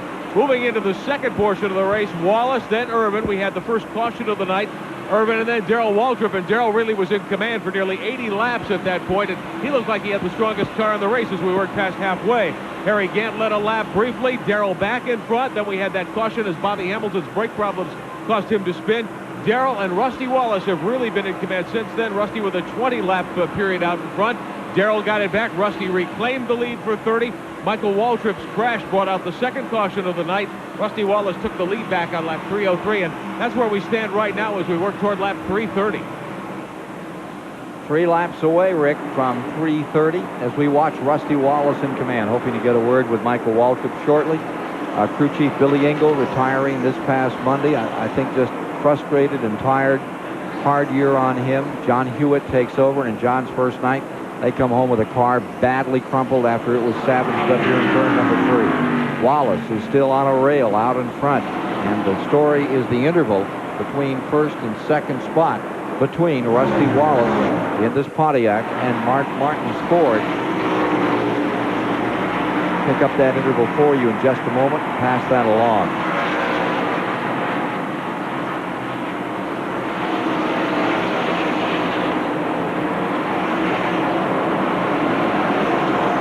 There's how it looks on the racetrack. Wallace in first. about 4 seconds, Neil. That number 2 car, what they've got in it tonight. Well, early in the race, is eating the right foods. You know, early in the race when he made up that lap on the green, there's a pretty good indication what was going on. Waltrip was the only guy that seemed to have something for him, and Darrell kind of got shuffled a little bit on that pit stop, and he's not able to get back up there with him yet. Penske brought down some of those Rogers vitamins or something to that car tonight because it is flying. Staying out in front. Don Miller, the guy that oversees the whole operation down there, he's going to be ecstatic if this one comes through. Don Miller, a long-time racer, went out to the Bonneville Salt Flats last couple of weeks, got himself a new record. One of those old Top Fuel records, one of those old funny-looking cars that runs at Bonneville. At 154 miles an hour. It's good enough for him. I tell you what, Don Miller's a racer. He loves to come to these things. He's been with Penske for years, and he jumped in here with Rusty on this Winston Cup team, and they've got it clicking now. Martin in second, Waltrip third, Earnhardt is fourth. Let's go back to the STP Pit Center and Rick Benjamin. Again, we're glad to have Michael Waltrip stopping by. Sorry you're here, though, at this stage of the race. What happened to you tonight? Well, come down the back straightaway, and Richard evidently got up under me, and I didn't realize it. I didn't know he'd made a move, and hit me in the side and turned me around and hit the wall. It was unfortunate, we had the Pennzoil Pontiac running good tonight. We weren't great, but we were competitive. We were able to stay on the lead lap, and we had finally began running a few of the cars we were racing down. Had caught Dale Jarrett and a couple of other cars that were on the same lap with us, and felt like we finally had some good things go our way. Doug Hewitt joined our race team this week as a new crew chief for us, and we've had a great time working together. I told him before the race, I said, man, I hope everything goes good tonight because I sure have enjoyed working with you, but unfortunately, that's not the way it was. You certainly need some good luck. Speaking of good fortune, this guy has everybody covered. Does your brother have anything for him? I don't think so. Rusty seems real stout. He ran off from him and made up a lap earlier, and now that he's got back on the lead lap, doesn't look like there's any catching that little Pontiac. It's running well. Mine, unfortunately, is in the garage. Congratulations on your Grand National win at Darlington. Hope to see you in victory lane again soon, Michael Waltrip. Well, we hope so, too. We feel like we can do that. I want to say hello to my boss's wife, Pat, back home. She hasn't been feeling too well, and I want to tell her that I love her and I hope she's doing okay tonight. Michael Waltrip. A few words for Pat Ryder, listening down in Charlotte, North Carolina. And that's the same feeling of everyone here tonight, Pat. Chuck Ryder, one of the car owners everyone likes, and his wife, they're a real part of this outfit. Here you see Richard Petty's number 43. He's back there in 16th spot right now, and the abuse on the right side of that car looks pretty severe. We can see when it comes around, Neil. He got chewed up real good. Yeah, just a few laps ago, he got real loose coming off the second turn. Looked like he got up into the edge of the wall just a little bit, and he's got this side beat up pretty good already. He's been chewing under those tires. And part of that was that car number 30 incident they were alluding to a few moments ago, but he's running back in the top 20 tonight. I tell you, that last race at Atlanta in November, his last time out after those 200 wins, maybe 201. We can all dream. Go for it, Richard. From inside Jimmy Hensley's car, number 66, here's how things are going for the Trop Arctic car. Cale Yarborough's outfit. Jimmy Hensley, who is leading rookie standings. What is he, 47 years old? He's running 15th out here tonight. Just one lap down. He got caught in that shuffle early in the race and been caught that lap down, can't get it back. Andy Belmont, who has been second in those standings, great Pennsylvania runner, not here tonight, did not attempt to qualify. Jimmy Hensley, longtime Grand National competitor, and there you see him closing up on the 90, the Junie Donlevy car. Donlevy's all over the place these days. First of all, he's got the Max Card machine here for this race. And in it, he has Hut Strickland, released by Bobby Allison. Jeff Purvis now in the car, and you saw that announcement. What a big announcement that was for Junie Donlevy, that at number 90 will have Spencer, and apparently a lot of cash to try to get that number 90 back up there. There's a Virginia race team that everybody likes. It certainly is part of the family, and they've always run well, no matter if they had a nickel or a quarter. Next year, they're going to have a lot. There's Mark Martin's car. He's slowing down just a little bit. He's dropping back off the leaders. Well, I don't think he's got a problem so much as he just can't keep the pace that Rusty's throwing at him. And Waltrip is closing down on him. There you see the 6, and just behind him comes that number 17. DW is back up looking for second place behind the number 6. There's the 6. And here comes Waltrip right after him. First and second is now 4 8/10 of a second. Spirit's about 20 car lengths between these two, battling for second spot. Waltrip in third, Earnhardt in fourth, Rudd in fifth. There's Rusty leading the race, and we'll take a break and see if he's still got it when we get back. Hey, racing fans, Budweiser asks, who won it? October 19th, 1986, Rockingham, North Carolina. Pole sitter Tim Richmond looked as though he'd run away with the race. He led the first 130 laps of the 500-miler until a broken axle came along, putting Richmond behind the wall. That set up quite a duel between Morgan Shepherd and Dale Earnhardt, who between them had the field covered until Shepherd's axle broke. Earnhardt developed ignition problems soon thereafter. With 90 laps to go, it left 5 drivers up front at Rockingham. It was a wild sprint to the finish. Here's a list of the drivers to jog your memory. We'll be back with the winner after this.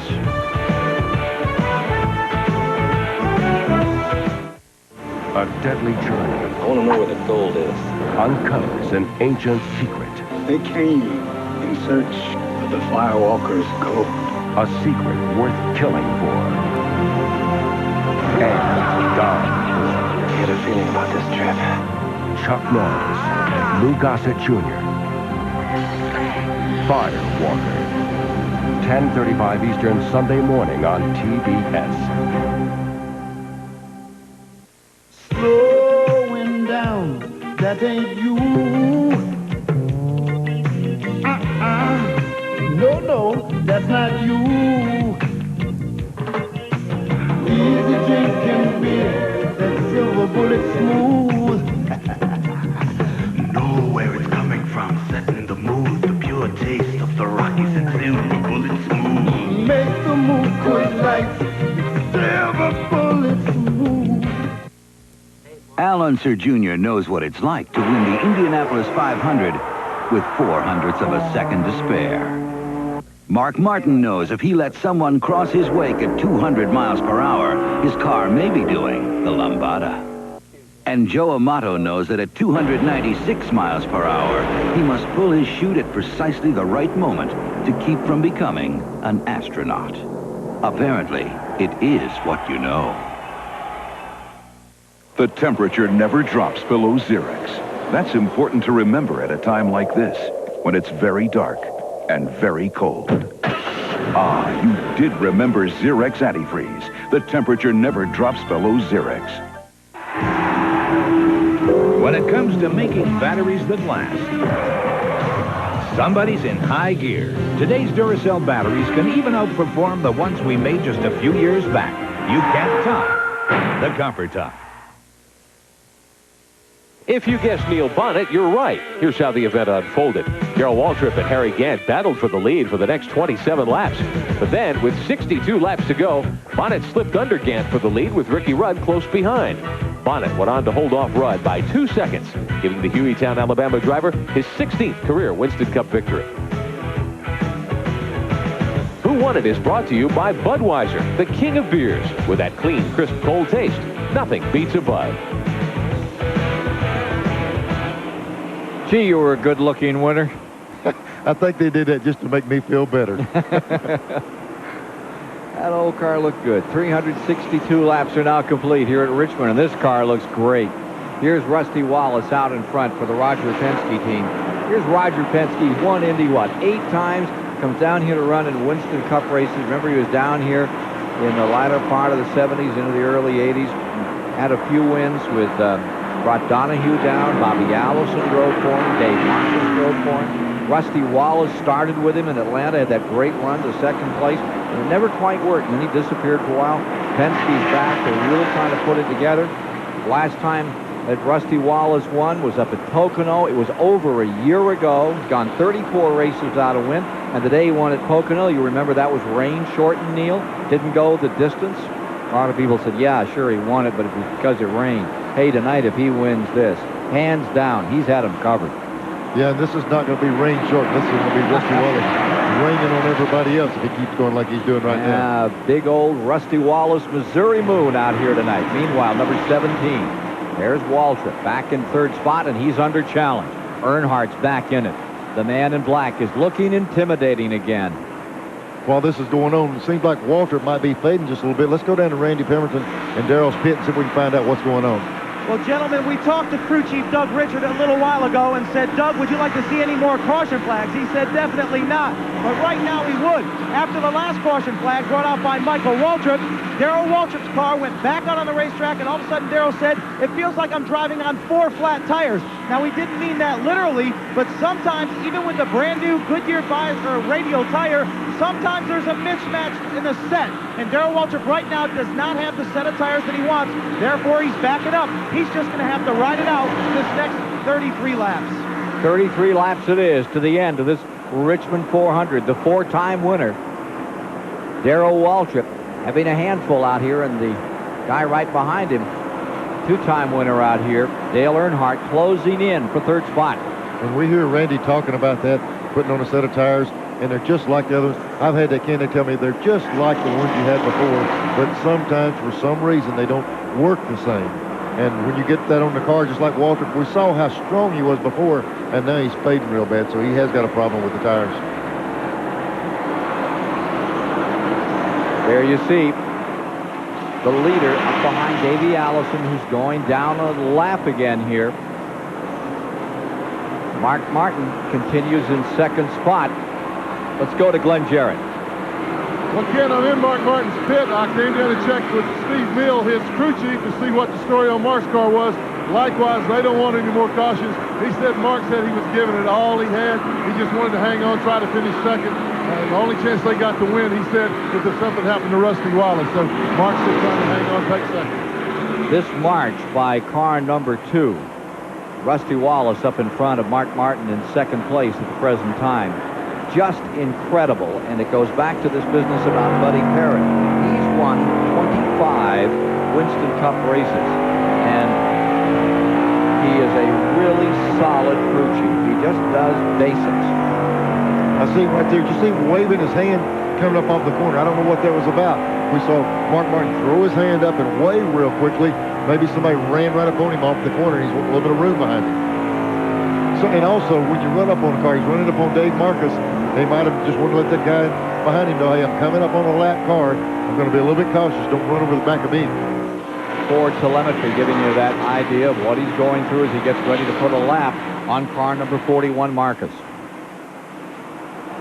And we're back inside once again. We're off the back straightaway. What's the difference in the RPM? Here he goes down the back straightaway. We saw 81 or 8,200 RPM at that particular time. And here they come up on the long front straightaway. Let's see if he's turning any more RPM down this longer straightaway. Should see just a little bit more. So 8,300. That dog leg or that little bow in the front straightaway turns the motor a little bit more down through there. So a little bit tougher on the engine, pulling it down that long straightaway. Still seeing some good mile per hour this late in the race. Got a loose exhaust pipe out here on one car. They say that Jimmy Horton trying to get him in. Meanwhile, Mark Martin continues to work away. Here's Wallace out in front. Buddy Parrott teams have won 25 races dating back to 1977. This could be his 26th win as a crew chief tonight. As one of his sons working with him here. He was crew chief for Richard Petty's last 2 wins.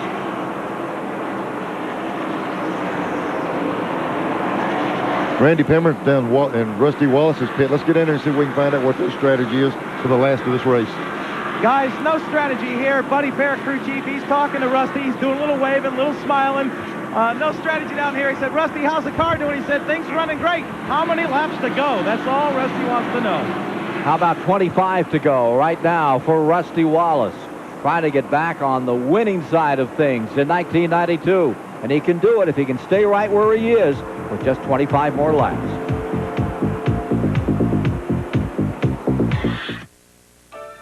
Folks in these parts think Tom Lawton is the best thing to ever turn a wrench.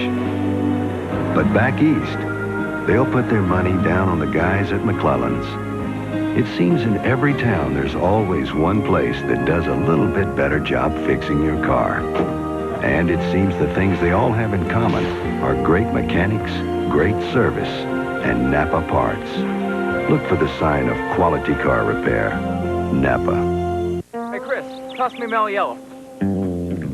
Oh, great. You're kidding. Hey, don't worry about it, guys. I'll go back. Yeah, we'll see you sometime next week. That's 60 miles back. When you've got a real thirst, nothing can keep you from the ice-cold citrus taste of mellow yellow.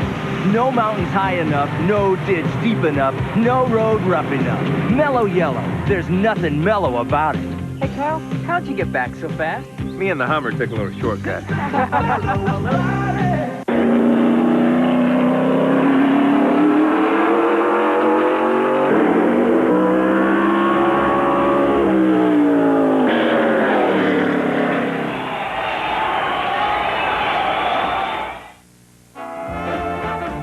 Someone's taken some steps to juice up their batteries. And today's Duracell batteries can even outlast the ones we made just a few years back. You can't top the copper top. Oil. It's the lifeblood of your engine. That makes your oil filter your engine's most vital organ. That's why Fram keeps going the extra mile to make the best protection even better. The Fram Extra Guard oil filter. Unique glass fiber paper stops more dirt than any other filter for the best protection ever. Fram Extra Guard. American or import, it's an extra lease on life. Promotional fees and considerations have been paid by the following: Goodyear, #1 in racing, and makers of Goodyear Eagles, the most successful line of high-performance tires in the world. And by True Value. Give your home beautiful protection with long-lasting True Test Weatherall house paint exclusively from True Value hardware stores and home centers. And by Purolator Filters. You can't buy better engine protection than Purolator Filters.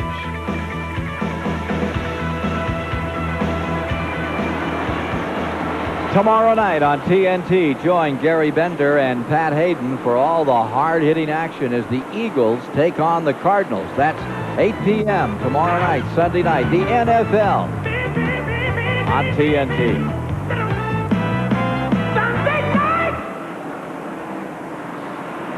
Talk about hard-hitting action. Rusty Wallace has just run a perfect race. He had an incredible mid-race battle. It went on for 25 laps side by side with Darrell Waltrip. And Waltrip now apparently has on a set of tires that he wishes he didn't have on.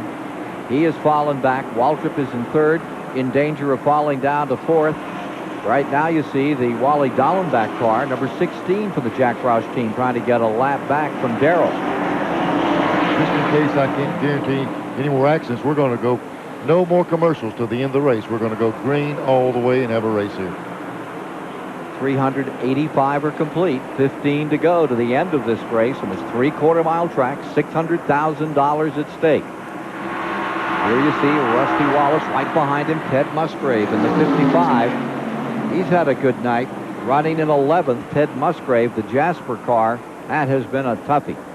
Musgrave's a good driver. Another one of those Midwest drivers, like Coolidge, like Wallace, that's come on over. A lot of guys very interested in his future. Right there in front of Rusty Wallace is Kenny Schrader and Ernie Irvin. They're racing for position. So they're not going to just pull over, roll over and play dead. They're going to keep racing right in front of Rusty. And they're racing for 9th position. That's Schrader with it for a moment. Irvin comes right back another time. Oop. Schrader chances it right up to the wall. We've seen this show for about 20 laps. They've been doing it over and over and over. And those little wheel marks on the side of those cars have been happening every few laps. Oh, more than 20, Neil. Remember, we've seen Earnhardt in one of these skirmishes. We've seen Mark Martin in a great race earlier tonight. But that battle between Rusty Wallace and Darrell Waltrip was a sight to behold. You almost see it when you look back there and see Rusty Wallace. Here we are with 11 laps to go. That Rusty says, hey, I don't need to be in the middle of this. I got a big lead. Let me roll back here and see if we can just finish this race. If I can back off the pace and win this thing, that's what I need to do. Well, there you see Dale Jarrett. He's been limping around over the past few laps. He had a great start tonight in the Joe Gibbs car. Worked right up in front. Now that car has gone off considerably from where it was, and he has fallen back into the 23rd position. Yeah, they said Dale Jarrett had lost the brakes on his car, so he's riding it out. 10 laps remaining. 10 to go. Ninth place. About to get gobbled up if Rusty Wallace wants to commit. Try to move around him. He may be happy and secure staying right where he is. He has a fairly good interval between himself and Mark Martin in second position. Waltrip back in third. Tires that aren't balanced up quite like he wished. Earnhardt stays fourth. Jeff Bodina's in fifth. Ricky Rudd is in sixth. We'll take a look at that interval between first and second, give you an idea of how they're running. Here's Rusty coming up fourth turn. There's the leader coming by. And here comes number 6, Mark Martin. And just a little over 4 seconds between first and second place. And he's got 8 laps to go in. He can just give away a little bit each lap. Give it away, and don't take any chances. Just see if he can ride it on out there. 392 complete. Crowds on their feet in the backstretch. They all came up together. They're excited about this Rusty Wallace run here tonight. Apparently they sold some company tickets, and they're pretty thrilled about it, the way this is going. We'll be back here in March again. Hope you'll be with us on TBS. And you better get your tickets early. This Richmond International Raceway, no matter how many seats they add, they can't add enough. The track is so competitive and so full of exciting stock car racing. It acts like a short track, but it's got the speed of a super. It's a great facility. Yeah, like you said, every time they open the gate, they break records. You just keep adding seats and bringing more people. What surprised me was last night. That's the biggest crowd for a Grand National show. They had 200 laps.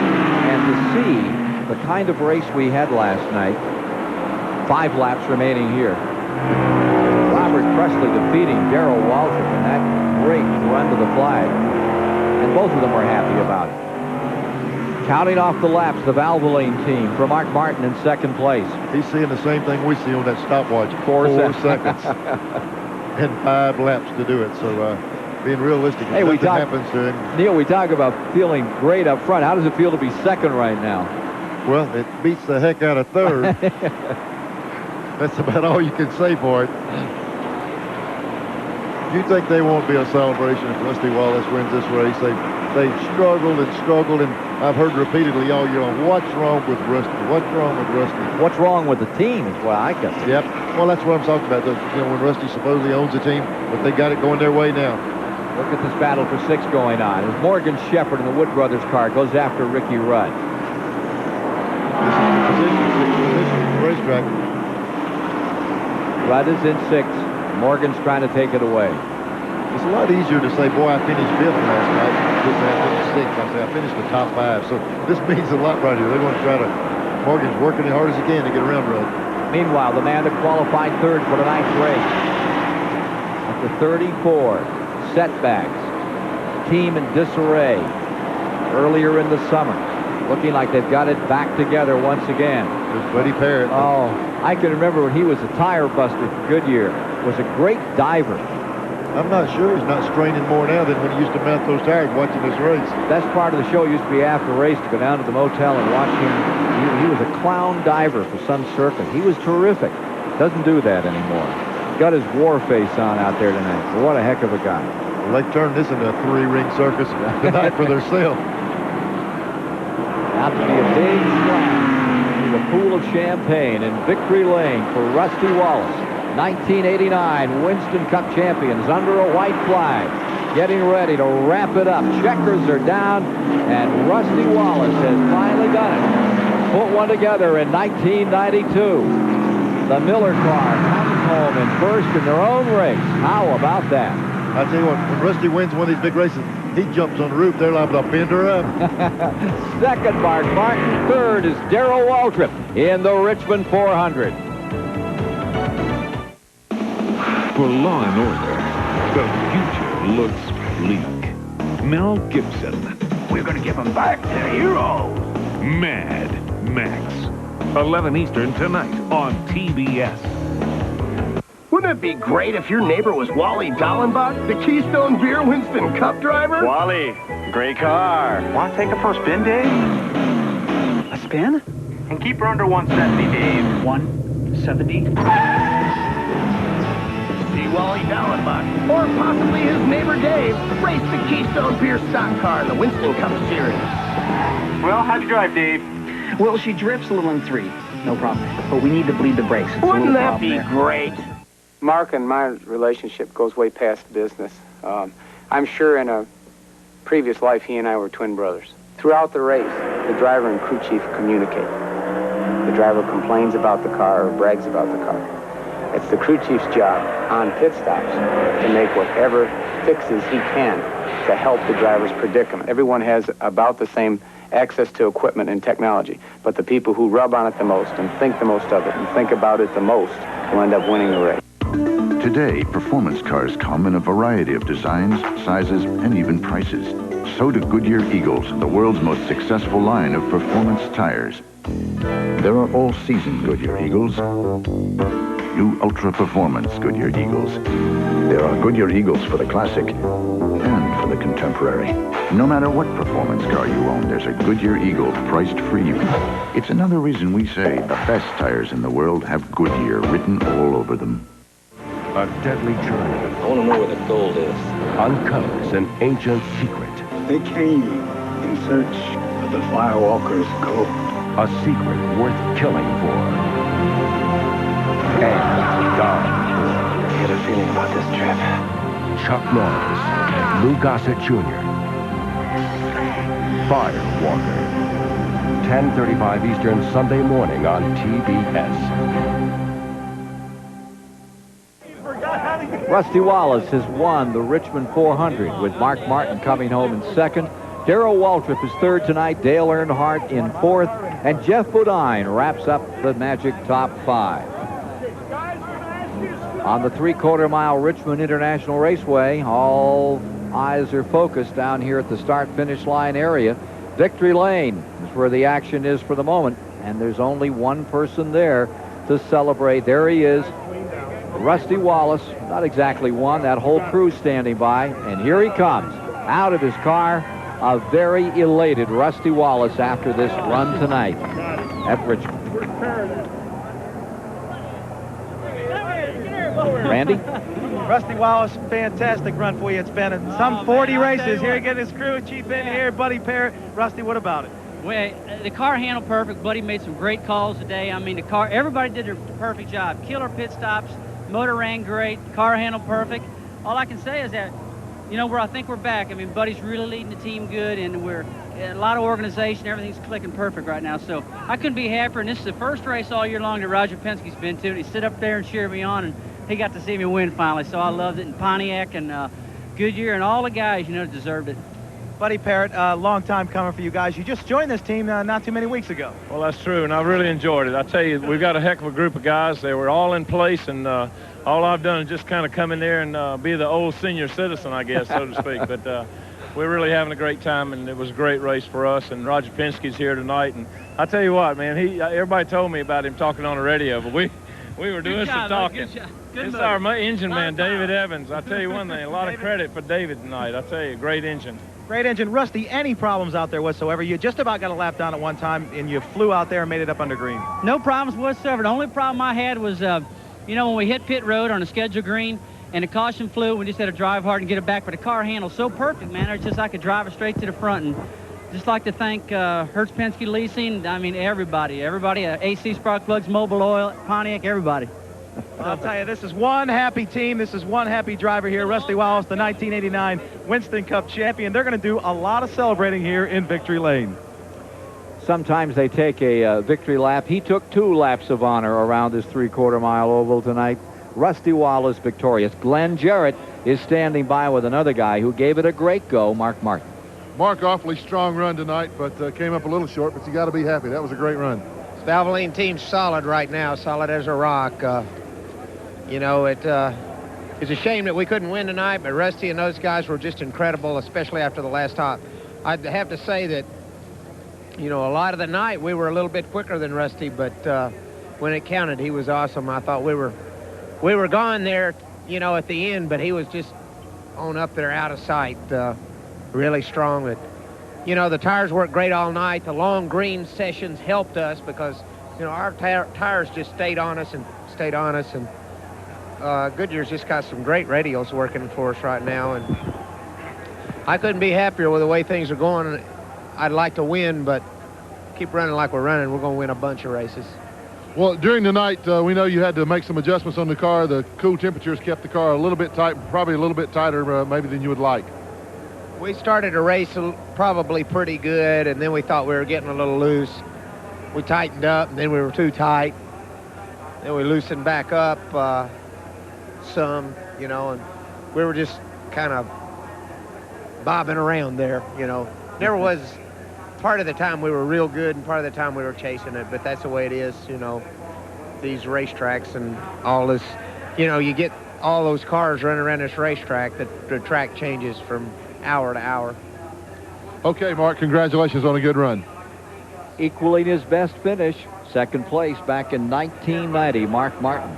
104.6 miles per hour. That's a new record for this race. Breaks Harry Gant's old mark. Rusty Wallace did it. When it comes to Three's Company, everyone's got an opinion. Too hot, babe. Guy moves in. What's the question? He just needed a place to stay. You couldn't ask for a better gig. Women are all over this dude. Come on. It's all simply platonic. Yeah, right. any way you look at it, this is one funny show.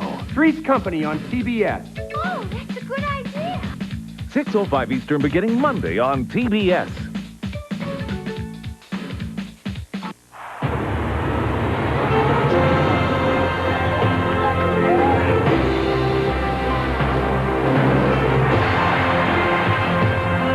Everyone talks about how racing technology makes their street cars better. What they fail to say is whose race technology has won more than anyone else. Chevrolet. The cars more people depend on. A noble warrior advised, the art of protection springs from within. One must stay vigilant against one's unfragrant perspiration, lest one provoke a hostile response.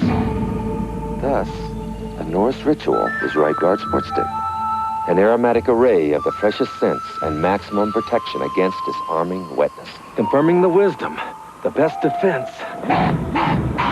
is not to offend. Right Guard Sport Stick. Anything less would be uncivilized. At age 74, I'm the oldest Ironman triathlete. Jim Ward has a hobby. It's called staying young. It's a workout. That's why he uses Armor All protectant on his dash, seats, and especially his tires. Rubber can age and crack, but Armor All penetrates to keep his tires looking like new. Jim says his tires never seem to get old. People say the same thing about Jim. I like a good-looking car. It makes me feel good. There is a fountain of youth, and we own the patent. Armor All. I gotta run. And let's greet the man who finished third here tonight. Randy Pemberton's with Darrell Waltrip. Well, I'm here with a very happy Darrell Waltrip. You just said a win, place, or show. It doesn't matter. You had a heck of a run out there. No, I had a fun. Man, I'm having so much fun out there racing. My car is so good, and the guys are doing a great job. And the Western Auto Chevy is just jamming all the time. It's right there going after them, and I'm loving every minute of it. Me and Rusty were racing there, and I said, oh, this is wonderful. I hadn't done stuff like this in 10 years. So had a great night. Praise the Lord for a safe race. Say hi to Stevie and Sarah and Jessica. You know, what can I say? I needed to win again tonight, but so did Rusty. I'm happy for him. He needed a win. He drove good tonight, and I'm happy for him. Well, first of all, Darrell, what about the change in the car? Wasn't quite exactly like you wanted at the end. Made a bad call. When I was running with Rusty, I was too tight. In other words, the front end was pushing. And I told the guys, I said, if we get a caution, we take a couple rounds of bite out of this thing, I believe I can blow right by him. Wrong, DW. Stevie takes the car to Western Auto. Just made a bad call, and it hurt us. And thought I might be able to chase Mark down, but couldn't do it. Well, that's one thing. He's not going to blame the car owner because he is the car owner. So there you go. Car owner's on the Caribbean cruise right now. Congratulations, Darrell. Great run. Waltrip's had a second, 2 first, and a third in his last 4 races. Let's meet the guy who's put this team for Rusty Wallace together. Ken, I'm standing with Roger Penske, a very, very happy Roger Penske. And how long had it been since you've seen a stock car win? Well, I said I didn't see Rusty make any of his wins last year. I said probably since the Matador won, so it's been a long time. It was a big night for us tonight. Well, you have to be awfully happy, particularly to be here to see it, but it looks like Buddy Parrott has made a big, big difference in your racing operation. Well, I listened to the radio all night, and Buddy really had control of Rusty, the car, the crew, and he's really coming, bringing this team alive. And we, of course, I've never seen more competitive racing. I got to take my hats off to all the drivers out there. You know, anybody can win on a given night, and we're just glad that we can be part of the show. Well, one more question now. If this is how the team's going to perform when the boss is here, are you going to have to show up every week now? Yeah, I'm going to have to tell Mears and Fittipaldi I've got to move down here. Okay, congratulations, Roger. Thanks a million. To the STP Pit Center and Rick Benjamin. Well, Ken, as you know, True Value Hardware posts $5,000 at each Winston Cup race, all 29 of them. For the drivers who run in the top 5, it's called the True Value Hard Charger Award. Here's how things shook down tonight. Rusty Wallace picks up an extra $1,500 in his pay envelope by winning tonight's Hard Charger standings. Darrell Waltrip, Mark Martin, Ernie Irvin, Ricky Rudd, Morgan Shepherd, the top 6 tonight. These points are accumulated over the course of the season. There's a $50,000 kitty at the end of the year. Davey Allison at the moment leads the season standings. But tonight, again, hats off to Rusty Wallace, who wins the True Value Hard Charger Award. Yeah, Davey Allison slipping back there tonight. Tough night for Davey Allison. Well, we're going to take a quick break and then be right back to wrap it up tonight from Richmond. Keystone Dry. By Goodyear, #1 in tires. By Valvoline Motor Oil. People who know use Valvoline. By Napa, because there are no unimportant parts. And by Fram Oil Filters. You can pay a little now or a lot later. Welcome back to Richmond International Raceway. Things are still lit up here, but it's silent at this point because our evening's competition is over. Rusty Wallace, an easy winner tonight. He pretty much checked out on the field in the last 100 laps, as we've shown you. One of the stories we've been following, of course, all night long here from the STP Pit Center, the situation regarding the Winston Cup point battle. Now 6 races to go this season. Let's find out what happened after tonight's action. Bill Elliott maintains his point lead. He gained a little bit of ground tonight on Davey Allison. The margin now 134 points. Alan Kulwicki, though, with the stronger finish, gained some ground on Elliott. Kulwicki at the moment trailing by about 154 points, if my arithmetic is correct. Harry Gant in 4th, also gaining a few points tonight on Elliott, as did Mark Martin, who remains 5th. Martin with a strong 2nd place. Here's the second 5 in the season-to-date standings. Darrell Waltrip with 2,800-plus points. Kyle Petty just a few behind him. Then Ricky Rudd, Dale Earnhardt, and Morgan Shepherd. Morgan Shepherd gaining ground tonight, also with a very strong top 5 run. Of course, everyone chasing the $1 million Winston Cup prize that'll be awarded in January in New York. So certainly a lot at stake for these drivers. And again, 6 races to go after tonight's show. So hats off to Bill Elliott, able to maintain his advantage and actually build it a little bit over Davey Allison. Now, one thing that we've been meaning to take a moment and talk about tonight, as you know, racing's Allison family, the Bobby Allison family, has suffered a major loss a few weeks ago at Michigan. Younger son Clifford Allison was killed in a tragic practice crash for a Busch Grand National race at Michigan. His wife Elisa and their children asked us to thank all of you tonight. The racing community has turned to in wonderful numbers, and they've created an educational fund for the 3 Clifford Allison children. Elisa asked us to mention that time does not permit her to personally thank everyone. Of course, it would be an impossibility, so we're going to do that for the Allison family tonight. Thanks to all of you who've responded with wonderful gifts and generous contributions to the Clifford Allison family. Nice thought from Rick Benjamin about Clifford. Well, get down to the end of this one tonight, Neil, and here's Rusty Wallace doing what he always did he liked to do the most, is come down out of that 4th turn with all the tires smoking, and he really had that one hitched up all night. I think we heard the sentiment when we heard Darrell Waltrip say, I wanted to win, but boy, Rusty needed it. If anybody needed a win, Rusty Wallace. He's got Penske back in, he's got the big dollars with him, and you've got to produce, and now they got that win behind them. You'll see a lot more. And, of course, Mr. Lucky picked him here tonight. Who are you going to pick for October 11th on TBS when we're down at Charlotte for the 500, the Mellow Yellow? You know, I didn't win the car. I knew who was going to win. I forgot to get in the pot. I missed everything tonight. Well, you didn't miss on Rusty Wallace. What a great ride he gave, and Neil has said that was the guy to really watch, and indeed he was throughout the entire program. All the way from the middle of the race when he was a lap down, made it up, fought his way back in. It was a Rusty Wallace show. So, with this one down, and we take a look at the points, Davey took a big hit tonight. Davey Allison fell back. What do you think, Neil? It shows you how it can turn around in such a hurry. The first part of the race, it looked like Davey Allison was going to be in the lead lap, have Elliott down, and gain a lot in points. A little turnaround on a caution, a little spin, and all of a sudden he loses more. It's hard to say how it's going to go. It can change in any race, and we got a lot of races to go. Hey, one of those things that's really surprised me is how those old crew chiefs have really come around. Here you've got Jake Elder back in with Waltrip, and all of a sudden he's winning. All of a sudden you bring back another big name to work with Rusty Wallace, and it happens all over again. Old crew chiefs. What about Gant winning races? Here's Waltrip. Everybody's talking about him retiring. He's winning again. age doesn't mean a whole lot. Competitiveness in a driver and a crew chief, when you get them mixed up, they're going to win races. Indeed. Let's get a quick thought down on pit road from Glenn Jarrett. Well, thanks, guys. First of all, I want to tell you I appreciate the opportunity to work with you tonight, and it is good to see Rusty Wallace back in victory lane. You know, but you saw some other veterans in recent weeks. Darrell Waltrip has been awfully strong, and tonight Dale Earnhardt made a good, strong run coming in 4th place. Also, Jeff Bodine, when you come to Richmond, the old veterans seem to come to the front. So very competitive racing tonight. Heck of a show. This is always a fun place to come to and work, and thanks a lot. Now let's go to Randy Pemberton.